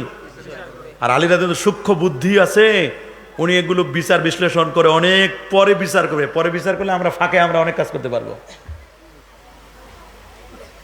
জায়গা মতো হাত দিছে এবং জায়া উনারে খুব পাম দেওয়া শুরু করছে, বাতাস দেওয়া শুরু করছে, হাওয়া দিচ্ছেন যে আপনার মতো যোগ্য কেউ ছিল না, এই অনেক কিছু বলছেন, আপনি তো ইলা, আলী আপনি তো ইলা। নাউজুবিল্লাহ বলেন। হযরত আলী রাদিয়াল্লাহু তাআলা এই কথা শোনার পরে বলছেন, আয় ওরে ধরো, ওরে গ্রেফতার করো, ওর সাথে আরো যারা আছে সবাইকে গ্রেফতার করো। হযরত আব্দুল্লাহ ইবনে আব্বাস রাদিয়াল্লাহু তাআলাকে বললেন, এদেরকে নিয়ে আগুনে পুরায় মারো। এই আব্দুল্লাহ ইবনে সাবার গোষ্ঠী, এই ব্যক্তিটা শুধু কেমনে কেমনে জানি সারা পায়া পালায় আসে, বাকিগুলোরে আগুনে পুরাই দেওয়া হয়েছে। একটি বর্ণনা আসছে এদেরকে পুরাই দেওয়া হয়েছে। এই লোকটাকে যখন আগুনে পুরানোর কথা বলা হলো, তখন সে বলল, আলী আমরা আপনাকে খোদা মানতাম আগে 60%, কয় পার্সেন্ট, আর এখন আপনারে মানি 100%। মানে আগুনে একমাত্র পুরাইতে পারে আল্লাহ, আপনি যে আল্লাহ এটা আগে বুঝতাম না, এখন পুরোপুরি বুঝতেছি। আরো যারা বলেন আউযুবিল্লাহ। দেখছেন পাম কারে বলে, তৈল কারে বলে? জগৎ চলে এখন তৈলের উপরে। বলেন কিসের উপরে? আপনি চিন্তা করতে পারেন? এজন্য বাবা আকীদার বীজ বপন করতে হবে। ইমানের বীজ আছে, ইমান ইমান ইমান ইমান হলো একটা গাছের মতো। আপনারা দেখেন তো এটা কি গাছ না? দেখেন না এটা কি গাছ? দেখতে তো খুব সুন্দর। হ্যাঁ হ্যাঁ, ফুল গাছ। এই যে গাছটা, এই গাছটার নাম হলো ইমান। বলেন গাছটার নাম কি? বলেন আপনি পাইলেন কোথায় গাছটার নাম ইমান? কোরআন বলছে সূরা ইব্রাহিমের 24 নম্বর আয়াতে আল্লাহ বলেন, আলাম তারা কাইফা দারাবাল্লাহু মাসালান কালিমাতান তাইয়্যিবাতান কাশাজারাতিন তাইয়্যিবা আসলুহা সাবিতুন ওয়া ফারউহা ফিস সামা। একটি গাছ হলো পবিত্র গাছটা, এটা হলো ইমানের সাথে তুলনা করা হয়েছে গাছটাকে। বলেন গাছটাকে কিসের সাথে তুলনা করা হয়েছে? ইমানের সাথে তুলনা করা হয়েছে। এর শিকড় হলো নিচে, ডালপালা হলো উপরে, এটা উপরে থাকবে। ইমান, ইমানদার ব্যক্তি যখন জমিনে বসে আল্লাহ শব্দটা যখন উচ্চারণ করে, এটা জমিনে বসে উচ্চারণ করলে আরশে আজিম পর্যন্ত এটার পৌঁছে যায়। ওয়া ইলাইহি ইউসআদুল কালিমুত তাইয়্যিব। আল্লামা ইকবাল বলেছেন, দিল সে জু বাত নিকলতি হ্যায় আসর রাখতি হ্যায় পর নেহি তাকাত পরওয়াজ মগর রাখতি হ্যায়। প্রভাব রাখে সে, দিল থেকে যদি আসে কোনো বাণী প্রভাব রাখে সে সুনিশ্চয়, পাখনা না থাক তবুও তাহার ঊর্ধ্বে উড়ার তাকাত রয়। আল্লাহু আকবার। গাছটা হলো ইমানের মতো, ছোট ছিল। এই গাছের শত্রু আছে? বলেন তো গাছের শত্রুকে? পোকামাকড়, গরু ছাগল, মানুষও থাকতে পারে। মিনাল জিন্নাতে ওয়ান, মানুষও শত্রু আছে। গাছটাকে উপরে ফেলবে অথবা পোকামাকড়ে খেয়ে ফেলবে, গরু ছাগলে খেয়ে ফেলবে। কিন্তু বুদ্ধিমান কৃষক যিনি গাছ রোপণ করে, বৃক্ষ রোপণ করে, উনি এক্সপার্ট হলে উনি বুঝবেন এই গাছটার এখন শত্রু আসবে। আবার গাছটা যখন ছোট তখন ঝড় তুফান আসতে পারে, গাছটা পড়ে যেতে পারে। দেখেন না এখানে বুদ্ধিমান কৃষক যিনি, উনি কি করছেন? একটা লাঠি দিয়েছেন। কি দিয়েছেন? লাঠিটা কেন দিয়েছেন? গাছটা যেন পড়ে না যায়, বাতাসে যেন পড়ে না যায়। মুমিন যখন ঈমান আনবে তখন তারপর আপদ বিপদ আসবে, ঝড় তুফান আসবে, আপদ বিপদ বালা মুসিবত আসবে। যখন দক্ষ কৃষক বুঝতে পারে গাছটা হলো ঈমান, এটার শত্রু আছে, গাছের শত্রু মানুষ, উপরে ফেলতে পারে, দক্ষ কৃষক তখন চতুর্দিকে একটা বেড়া দেয়। বলেন কি দেয়? আরো জোরে। ঘিরা। আপনাদের দেশে কি বলে? ঘিরা। ঘিরা ঘিরা দেয়। কি দেয়? ঘিরে দেয়। ঘিরে দেয় মানে বাউন্ডারি। কি দেয়? এই যে বাউন্ডারি তৈরি করে দিল, ঘিরে দিল, এইটার নাম হলো আকীদা। আল্লাহু আকবার। এই যে ঘিরাটা দিল, এই ঘিরাটা, বাউন্ডারিটা তাকে সেভ করবে, এটার নাম আকীদা। এটার নাম কি? গাছটা কি? এখন ঘিরে দেওয়ার কারণে গাছটাকে আর কেউ খেতে পারবে? আপনি যখন ঈমান আনলেন, আপনার ঈমানের শত্রু আছে না নাই? আমাদের ঈমানের শত্রু ওয়াহাবি, সালাফি। আমাদের ঈমানের শত্রু খারেজি, রাফেজি। একদল আছে সাহাবায়ে কেরামদেরকে গালি দেয়, আছে না নাই? আছে না? একদল নবীর সাহাবীদেরকে গালি দেয়, এরকম একদলও আছে। এরা এদের আকীদা সমস্যা। রাফেজি আছে, শিয়া যারা, তারা আলী রাদিয়াল্লাহু আনহুর ব্যাপারে আলাদা সূরা বানাইছে, সূরাতুল বেলায়াত। শিয়াদের কোরআন আলাদা, সূরাতুল বেলায়াত। কিছুই করতে পারে নাই, সূরা ইনশিরাডারে একটু খালি দুই একটা আয়াত বাড়াই বলছে, আলাম নাশরাহ লাকা সাদরাক ওয়া ওয়াদানা আনকা বিজরাক আল্লাযী আনকাযা যহরাক ওয়া রাফা'না লাকা যিকরাক ওয়া জাআলনা আলিয়ান সাহরাক। নাউযুবিল্লাহ। এই আয়াত বানাই দিছে, ওয়া জাআলনা আলিয়ান সাহরাক। আরে যেমন নাউযুবিল্লাহ। এই আয়াত পড়লে নামাজ হবে? জোরে বলে নামাজ হবে? এরা শিয়া। আমরা কি শিয়া? আমরা কি খারেজি? আমরা কি রাফেজি?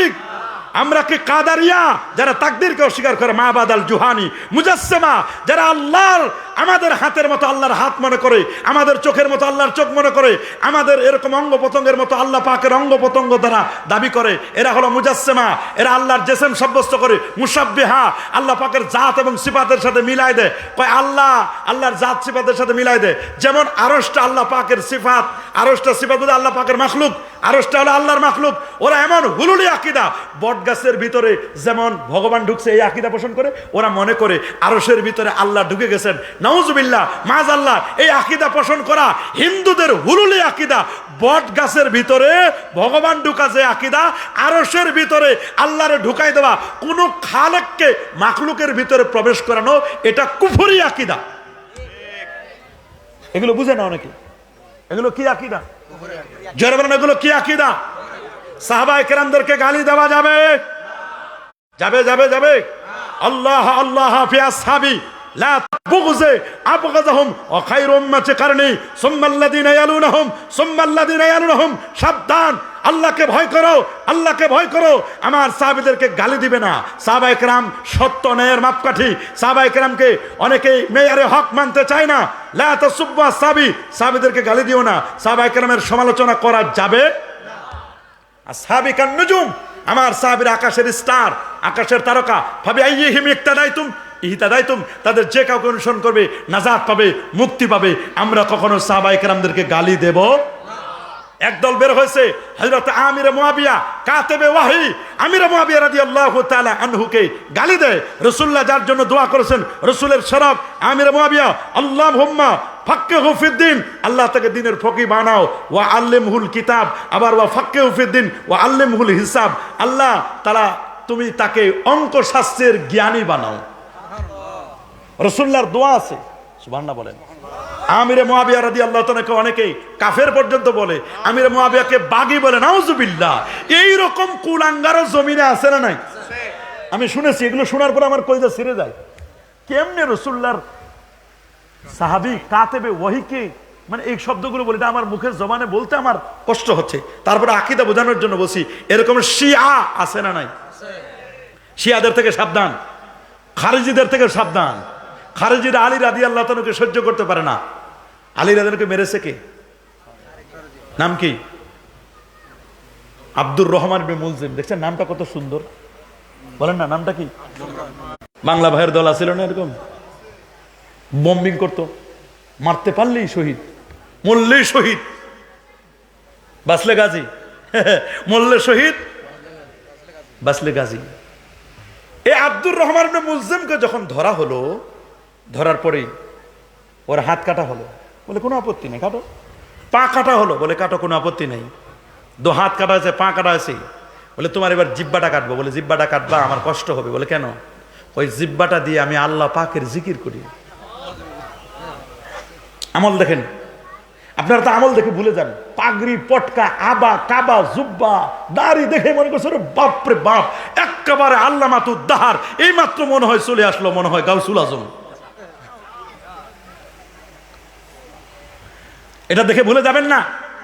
বোয়াল মাছের মতো চেহারা দেখে ভুলে যাবেন না। আকীদা দেখেন, আকীদা ঠিক আছে কিনা।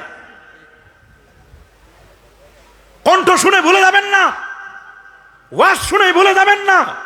দেখবেন ওর আকীদা ঠিক আছে কিনা। সিনাটা চাক করেন, নবীর প্রেম আছে কিনা, সাহাবা একরামের আজমত আছে কিনা, আহলে বাইতের মহব্বত আছে কিনা, আউলিয়া একরামের নিসবত আছে কিনা, এটা দেখবেন আপনি।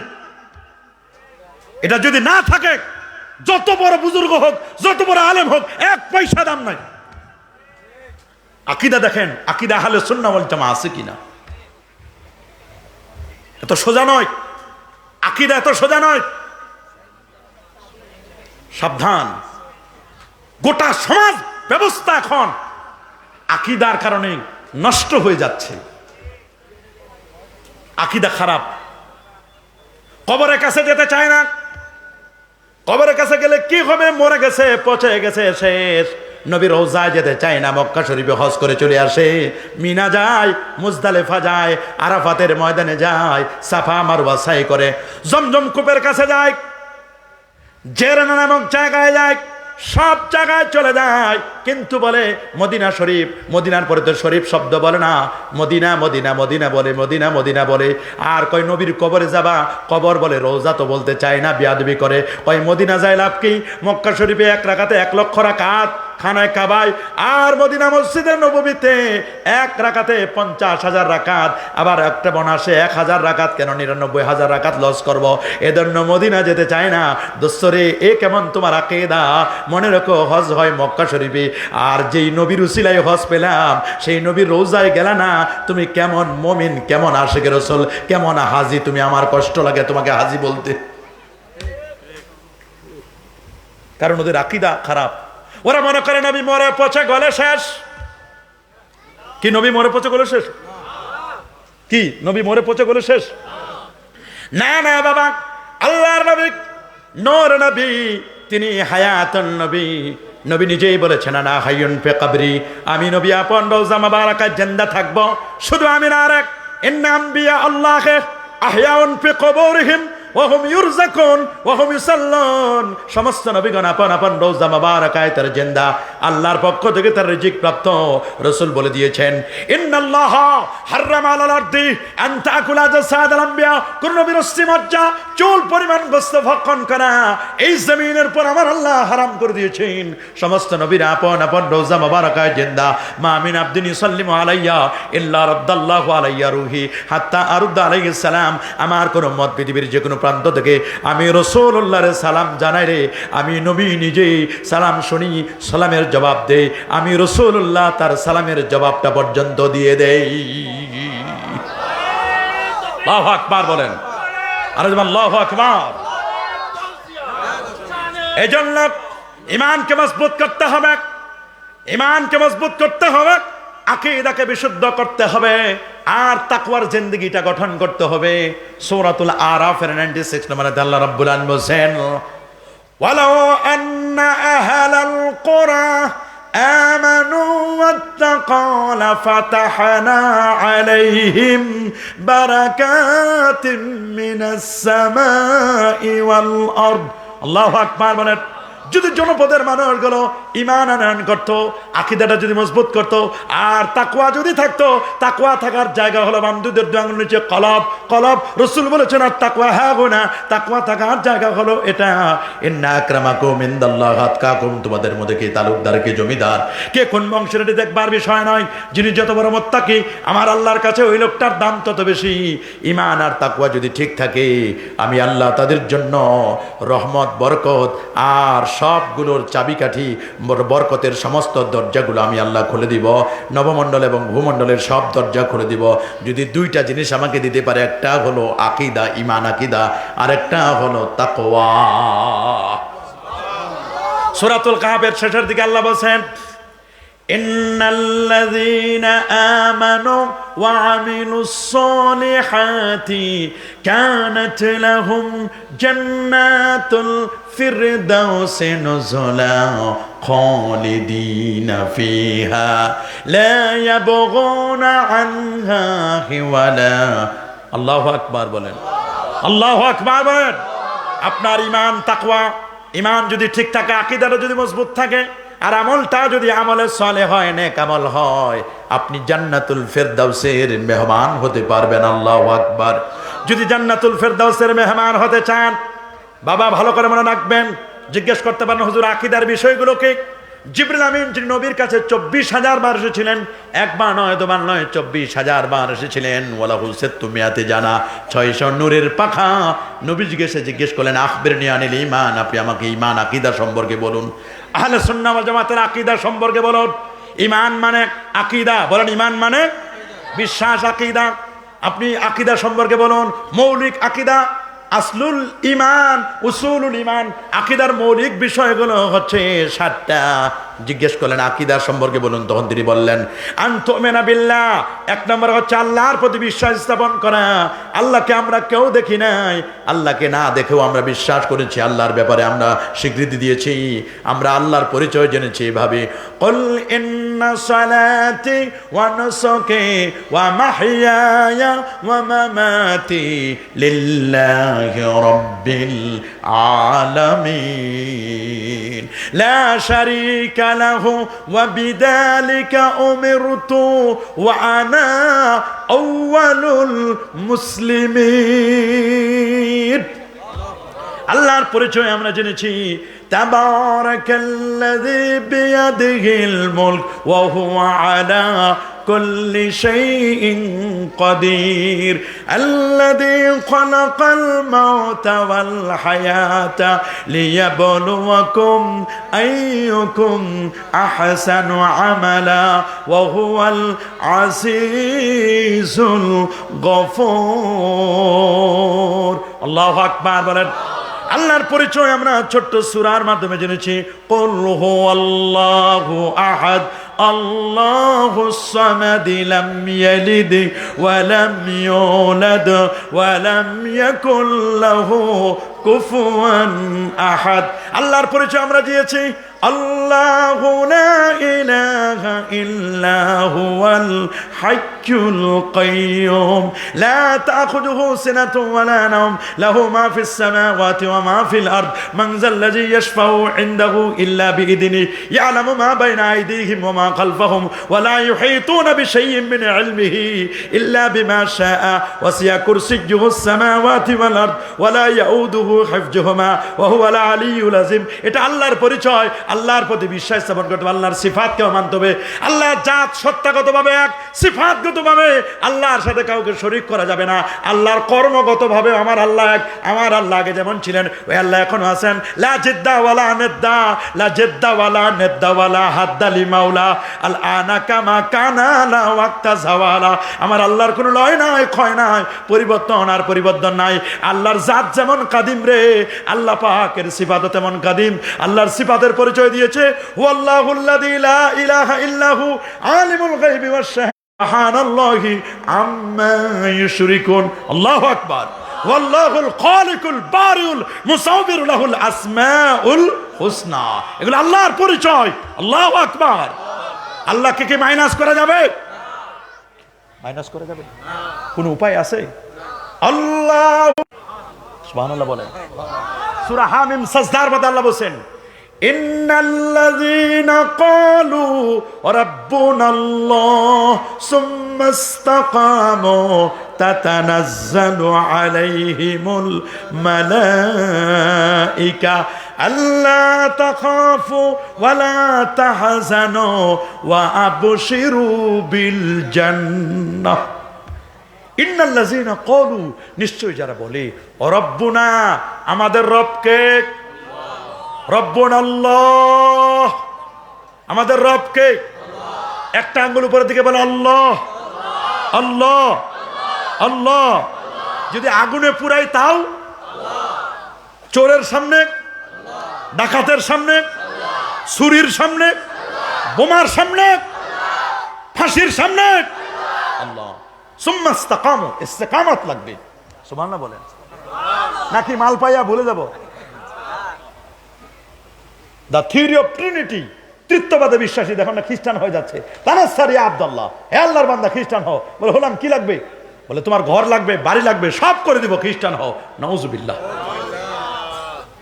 কি এরকম করা যাবে নাকি বলেন সাহাবায়ে কেরামের ঈমান ছিল মজবুত পাহাড় টলে যেতে পারে পাহাড় এক জায়গা থেকে আরেক জায়গায় সরে যেতে পারে ঈমান থেকে তারা সরতো না এজন্য তাদেরকে ঈমানের স্ট্যান্ডার্ড বলা হয়েছে ইয়া আইয়ুহাল্লাযীনা আমানু আমিনু কামা আমানান নাস হুম আসহাবুন নবী সাল্লাল্লাহু আলাইহি ওয়াসাল্লাম এরা নবীর সাহাবীরা কুনতুম খায়রা উম্মাহ এরাই হচ্ছে পৃথিবীর শ্রেষ্ঠতম জাতি উখরিজাত লিন-নাস তোমাদেরকে বের করেছে মানব জাতির কল্যাণের জন্য তোমাদের এজেন্ডা হলো দুটো তা'মুরুনা বিল মারুফ ওয়া তানহাউনা আনিল মুনকার মানুষকে সৎ কাজের আদেশ দিবে অসৎ কর্ম থেকে নিষেধ করবে আল্লাহু আকবার বলেন আরো যেন আল্লাহু আকবার তাহলে আমরা কি সৎ কাজের আদেশ করতে চাই খারাপ কাজ থেকে নিষেধ করতে চাই এটা ঈমান মনে রাখবেন এটা কি আনতুমিনা বিল্লাহি ওয়া মালাইকাতিহি ফেরেশতাদের সাথে আমাদের ফেরেশতাদের উপর বিশ্বাস রাখতে হবে কিনা হবে না একজন তো বলছে মুনকার নাকির ফেরেশতা কবরে জিজ্ঞেস করবে মান রাব্বুকা ওয়া মান দীনুকা ওয়া মান নবিকা এটা নাকি রাজনৈতিক প্রশ্ন এগুলো সব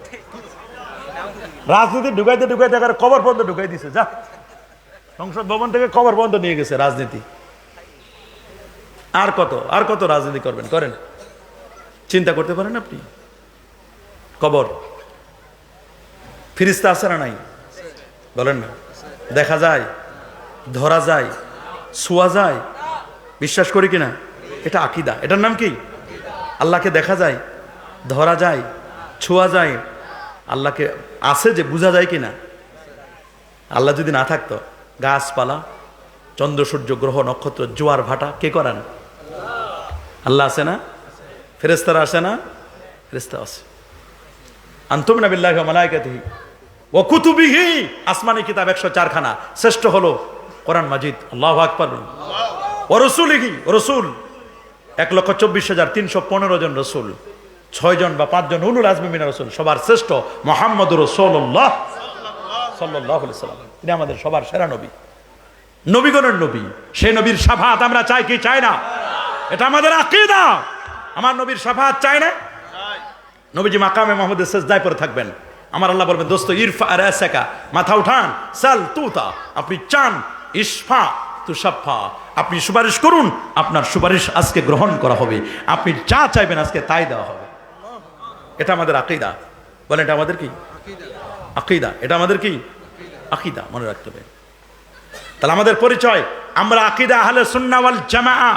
বলে আমাদের আকীদা আহলে সুন্নাহ ওয়াল জামাআহ। একটা হোল্ডার আছে, হোল্ডার, হোল্ডার চিনেন না? বাসায় যে হোল্ডার থাকে না, হোল্ডারের মধ্যে কি থাকে? বাতি, বাল্ব কি থাকে? হোল্ডার যেটা ধরে রাখে, চতুর্দিকে বাল্বটাকে ধরে রাখে, এটা হলো আকীদা। বলে এটার নাম কি? আর ভিতরে যে দুটো স্প্রিং আছে, তার একটা নেগেটিভ একটা পজিটিভ। ফালাম আন্নাহু লা ইলাহা, একটা, এটা হলো ইল্লাল্লাহ। লা ইলাহা নেগেটিভ, ইল্লাল্লাহ পজিটিভ। বলেন লা ইলাহা, লা ইলাহা নেগেটিভ, ইল্লাল্লাহ নেগেটিভ পজিটিভ একসাথে লাগাই দিলে আগুন জ্বলে ওঠে।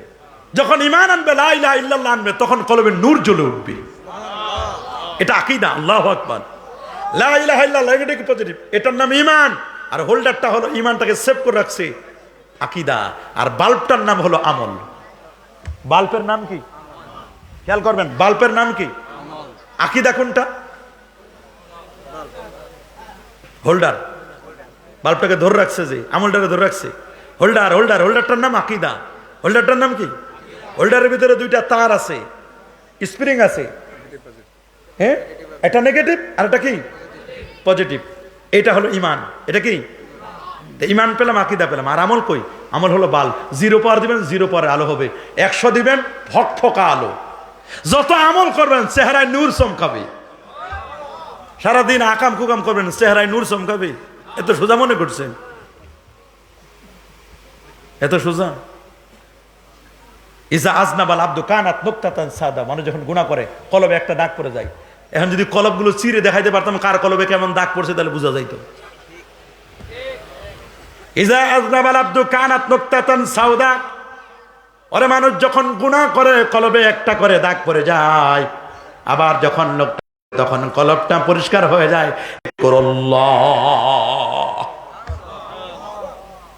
আল্লাহু আকবার বলে। আকীদা আহলে সুন্নাহ ওয়াল জামাআহ। মাযহাবে হানাফি, কোন মাযহাব? হানাফি মাযহাব মতে আমরা নামাজে দাঁড়াবো, মাঝখানে ফাঁক থাকবে কয় আঙ্গুল? হাত উঠাবো কোন পর্যন্ত? কানের লতি বরাবর। কোন বরাবর? কানের লতি বরাবর, এ পর্যন্ত হাত উঠাবো। আঙ্গুলগুলো থাকবে কিবলামুখী। হাত বাঁধবো নাভির নিচে। কোন জায়গায়? এই যে জয়েন্টের সাথে জয়েন্ট মিলাই দিবেন, এই 2 আঙ্গুল, 3টা আঙ্গুল উপর রাখবেন। আর এই কেনু আঙ্গুল আর হলো বৃদ্ধ আঙ্গুল, দুটো দিয়ে এটা ধরবেন, চাপে ধরবেন, এইটা 3টা ছেড়ে দিবেন। এইভাবে ধরে হাতটা অটোমেটিক ছেড়ে দেন, দেখবেন নাভির নিচে পড়ে যাবে। তাহাতা সুররা। এটাই আমাদের হানাফি মাযহাব মতে। আমরা হাত বাঁধবো কোথায়? অনেকে এখানে বাঁধে, বাঁধক, ওর হিসাবও দিবি। কেউ যদি পিছনেও বা বাঁধে, তাহলে কি করবো আমরা? যে লোকের হাতে নাই তো বাঁধবেই না। আছে না এরকম ঠুটা লোক? আছে না? হাতে নাই, 2টা হাতে কাটা।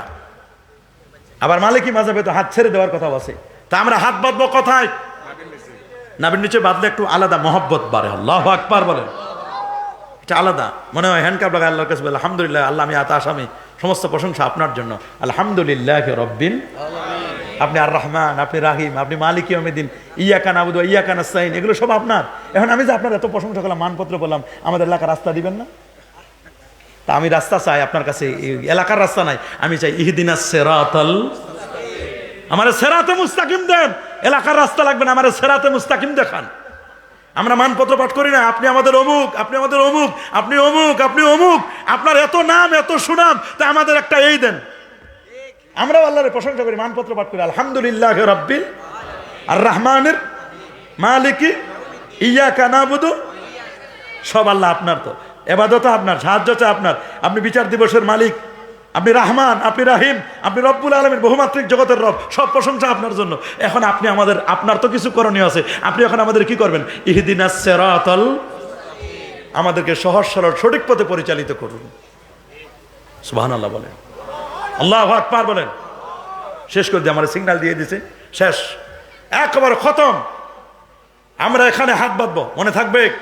তারাবি নামাজ হবে কয় রাকাত? মাশাআল্লাহ, কয় রাকাত? বেতের নামাজ হবে 3 রাকাত। ইমাম সাহেব কেরাত পড়লে আমাদের আর কেরাত লাগবে? কেরাতুল ইমাম কেরাতুল মুক্তাদি, এটা হানাফি মাযহাবের ফতোয়া, ভালো করে মনে রাখবেন। ইমাম যখন আমিন বলবে আমরাও আমিন বলবো, ইমাম আসতে বলবে আমরাও আসতে বলবো, ফেরেশতারাও ইমামের সাথে আমিন আসতে বলবে। সুবহানাল্লাহ বলেন। আমাদের আমিন জোরে হবে না আস্তে? আস্তে। আমাদের আমিন কি আস্তে না জোরে? আস্তে হবে, আস্তে আমিন বলবো আমরা, মনে থাকবে কথাগুলো। তা আমি ইনশাল্লাহ এই দুটো বিষয় আপনাদেরকে টাচ দিলাম। একটা হলো আকীদা, একটা হলো কি ঈমান, আকীদার উপরে, একটা হলো কি মাযহাব। অনেকেই বলবেন, একটা প্রশ্ন করেন যে হুজুর কোরআন আছে হাদিস আছে, হানাফি শাফি মালিকি হাম্বলি ইমাম লাগবে কেন? মাযহাব কেন মানতে হবে? বলে কি বলে না? কথা বলেন না। অনেকে বলে কোরআন আছে হাদিস আছে, কেন মাযহাব মানবো? ভালো কথা, কোরআন আছে হাদিস আছে। এখন প্রশ্ন হচ্ছে তুমি কোরআন হাদিস থেকে মাসলা মাসাইল বের করে মানতে পারো কিনা? ছোট বাচ্চা ভাত খাইতে পারে না, এই জন্য মা খাওয়াই দেয়, বলেন না? ছোট বাচ্চা ভাত খাইতে, এই জন্য মা কি করে? গাড়ি আপনি কিনছেন, গাড়ি আপনি চালাইতে পারেন না, আমি গাড়ি চালাইতে পারি না, কি করি? ও, তা আপনি গাড়ি চালাইতে পারেন না, আবার ড্রাইভারও রাখবে না, ভাব দেখান গাড়ি চালাইতে পারেন। তো এই গাড়িতে স্টার্টিং এ যদি উঠেন, এই গাড়ি যদি আপনি চালান, গাড়ি টিকবে না শেষ? গাড়ি খালি শেষ না, যাত্রীও শেষ। গাড়িটা গিয়ে যেখানে ধাক্কা লাগবে সেটাও শেষ, সব শেষ। তা আপনি যদি কোরআন হাদিস থেকে মাসলা মাসাইল বের করতে পারেন, দরকার কি আপনার মাযহাব মানার? আপনি ইমাম আজম আবু হানিফা হন, আপনি ইমাম শাফি হন, ইমাম মালিক হন, ইমাম আহমদ বিন হাম্বল হন, ওই রকম যদি আপনি হন, তাহলে আপনার মাযহাব মানার দরকার আছে। আপনি মুস্তাহিদ। আপনি কি? যারা সুন্দরবনে গিয়ে বা পাহাড়ি অঞ্চলে গিয়ে মধুমক্ষিকা মৌচাক থেকে মধু সংগ্রহ করে, ওরা আমাদের কাছে আনে না মধু? আমরা কি করি? এমনি খাই, মাংনা দেয়, কি টাকা দিয়ে কিনে খাই আমরা। কেন? আমি ধরতে পারি না মধু, আমি চাক থেকে কাটতে, আমি যদি কাটতে পারতাম তাহলে মধু কেনার দরকার ছিল 1200-1300 টাকা কেজি। তো যারা কেটে আনছে মধু, তারা যে কত মাছির কামড় খাওয়ার লাগে, কত কষ্ট করার লাগে, এটা তো বুঝে নাই। আপনি তো কিনলেন আর খাইলেন, মজাটা বুঝলেন আপনি, কিন্তু যে আনছে সে না বুঝে কষ্ট। আর আপনি নিজে মৌচাক থেকে মধু কাটবেনও না, আবার কিনেও খাবেন না, আবার যারা কিনবে মানে যারা মধু কাটবে তাদেরকে আপনি গালি দিবেন, এটা তো নিমক হারামি মিয়া। ভাই আপনি কোরআন হাদিস থেকে মাসলা মাসাইল বের করেন, যদি বের করতে না পারেন, যারা বের করছে আপনি তাদেরটা নেন। ইমাম আজম আবু হানিফা 40 বছর এশারে যদি ফজর পড়ছে, রাতে তাস খেলছিল, কি খেলছে? লুডো খেলছে। কথা বলে না, কি লুডো খেলছে? ব্যাডমিন্টন খেলছে, হাডুডু খেলছে, বসে ফেসবুক চালাইছিল, সারা রাত ইউটিউব দেখছিল। কি করছে? কোরআন হাদিস থেকে মাসলা মাসাইল বের করছে মিয়া সাহেব। আল্লাহর ইবাদতে আত্মনিয়োগ করছে, মা বাবার খেদমত করেছে। তাহলে যারা রাতের পর রাত কষ্ট করে করে মাসলা মাসাইল বের করলো, আপনি নিজে তো বের করতে পারেন না। আপনারা সূরা ফাতিহা পড়তে দিলে তো সূরা ফাতিহা পড়তে পারেন না, তারপর অনুবাদ করা, তারপর মাসলা বের করা, এটা তো অনেক দূরের কথা মিয়া। আপনার পায়জামা গরম হয়ে যাবে, এতে পড়তে গিয়ে তো পায়জামা গরম হয়ে যায়। তারপর এখান থেকে মাসালা বের করা তো বহুত দূরের কথা। এক লোক প্রচন্ড ঠান্ডার মধ্যে পুকুর থেকে মাছ ধরে নিয়ে আসছে, আপনি কিনে খাবেন? হয় নিজে আপনি মাছ ধরবেন, না হলে কি করবেন? কিনে খান, মাছও ধরবেন না। আবার সাগরের জেলেরা কত কষ্ট করে সাগর থেকে মাছ ধরে নিয়ে আসে, আপনি তাদেরটা কিনেও খাবেন না, বরং যারা মাছ ধরে তাদেরকে গালি দিবেন। হানাফি খারাপ, শাফি খারাপ, মালিকি খারাপ, হাম্বলি খারাপ, কিসের মাযহাব? মাযহাব টাযহাব মানি না, কোরআন মানি, হাদিস মানি। ভালোই তো কথা, কত সুন্দর চটকদার কথা। আরে ভাই, আমি যদি এই এলাকাটা চিনি, তাহলে আমার আর কাউরে জিজ্ঞেস করার দরকার আছে? তা আমি কোরআন হাদিস চিনি না, এই জন্য আমি জিজ্ঞেস করছি এই কোরআনের এই আয়াতটা কোন জায়গায়, এটা কোন জায়গায়, এটা কোন জায়গায়। তা মাযহাব হলো চলার পথ। আমি একটা রাস্তা চিনতাম না, আমাকে চিনাই দিয়েছে। আমার মনে করে পেটের মধ্যে ব্যথা, এখন কি হয়েছে আমি জানি না, কি সমস্যা এটা আমি জানি না, আমি যাই কার কাছে? কেন ডাক্তারের কাছে যাব? আমার নামে যদি কেউ মামলা করে আমি কারে ধরি? ও উকিল ধরবো কেন? উকিল আমার একটা পথ বাতলাই দিবে। আমি ইনকাম ট্যাক্সের ট্যাক্স দিব, আমি বুঝি না কোনটায় কি টাকা। আমি একজন উকিল রাখি, ভাই আমার ইনকাম ট্যাক্সটা দেখে দেন তো, বছরে বছরে ইনকাম ট্যাক্স দিবেন। উকিল রাখি না, ওনারা এগুলো সব বুঝিয়ে শুনে লিখে দেয়। ওনারা যেটা বুঝে আমি এটা বুঝি? এত রুল বুঝি? রুলস তো বুঝি না আমি। ও ইনকাম ট্যাক্সের লোক ধরা যায়, মামলা করলে অ্যাডভোকেট ধরা যায়, উকিল ধরা যায়, অসুখ হলে ডাক্তার ধরা যায়। কোরআন হাদিসের ডাক্তার ছিল 4 ইমাম, হানাফি, শাফি, মালিকি, হাম্বলি। এখন তুমি বুঝে দেখো, ডাক্তারের প্রেসক্রিপশন নিবা নাকি ফার্মেসি থেকে ওষুধ খায় মরবা? অধিকাংশ বের হয়েছে এখন ফার্মেসি থেকে ওষুধ কিনে খায় আর মরে। কয় বুখারীর হাদিস পড়ছি। তুমি বুখারী কি বুঝো বেটা? এটা তো ফার্মেসি। কোন হাদিসের কি অর্থ এটা তো তুমি বুঝবা না, ডাক্তার জানে। প্যারাসিটামলের কি ওষুধ, প্যারাসিটামলের কি অ্যাকশন, প্যারাসিটামলের কাজ কি, নাপার কাজ কি, H+এর কাজ কি, সিপ্রোসিনের কাজ কি, এটা বুঝে কে? ওই ডাক্তার থেকে শুনে শুনে শুনে শুনে শুনে শুনে ফার্মেসিওয়ালারা কিছু জানছে, অরিজিনাল কিছু জানে না এরা। এর চেয়ে আরো বেশি জানে ফার্মাসিস্ট যারা ওষুধটা বানাইছে, ওনারা এসে কান পরাতে ডাক্তার সাহেব এই ওষুধটা স্যাম্পল দিলাম, এটা এই ওষুধ, এটা এই এই রোগের কাজ করে, এই রোগের কাজ, এটার হলো সাইড এফেক্ট এই এই এই ওনারাকে বলে দেয় কান পরা দেয়, কান পরা যেটা দেয় ওইটা লিখে দেয়। ডাক্তারদেরও এগুলো সম্পর্কে তেমন বেশি ধারণা, ওদেরকে ধারণা দেওয়া হয় আরেকজনের সহযোগিতা নিয়ে, তার উপর বলে। চিন্তা করতে পারেন আপনি? তাহলে কোরআন হাদিসের ক্ষেত্রে কেন সহযোগিতা নেবেন না? ইসলাম তো বলে দিয়েছে ফাসআলু আহলা যিকরি ইন কুনতুম লা তা'লামুন। যদি কোনো বিষয় তুমি না জানো, অজানা বিষয়টা জাননেওয়ালার কাছ থেকে জেনে নিবা। এটাই তো মাযহাব, বলে এটাই কি? আল্লাহ আমাদের সবাইকে সঠিক সমঝ দান করুন। ওয়া আখির দাওয়ানা আনিল হামদুলিল্লাহি রাব্বিল আলামিন। ওয়াসসালামু আলাইকুম ওয়া রাহমাতুল্লাহি ওয়া বারাকাতুহু।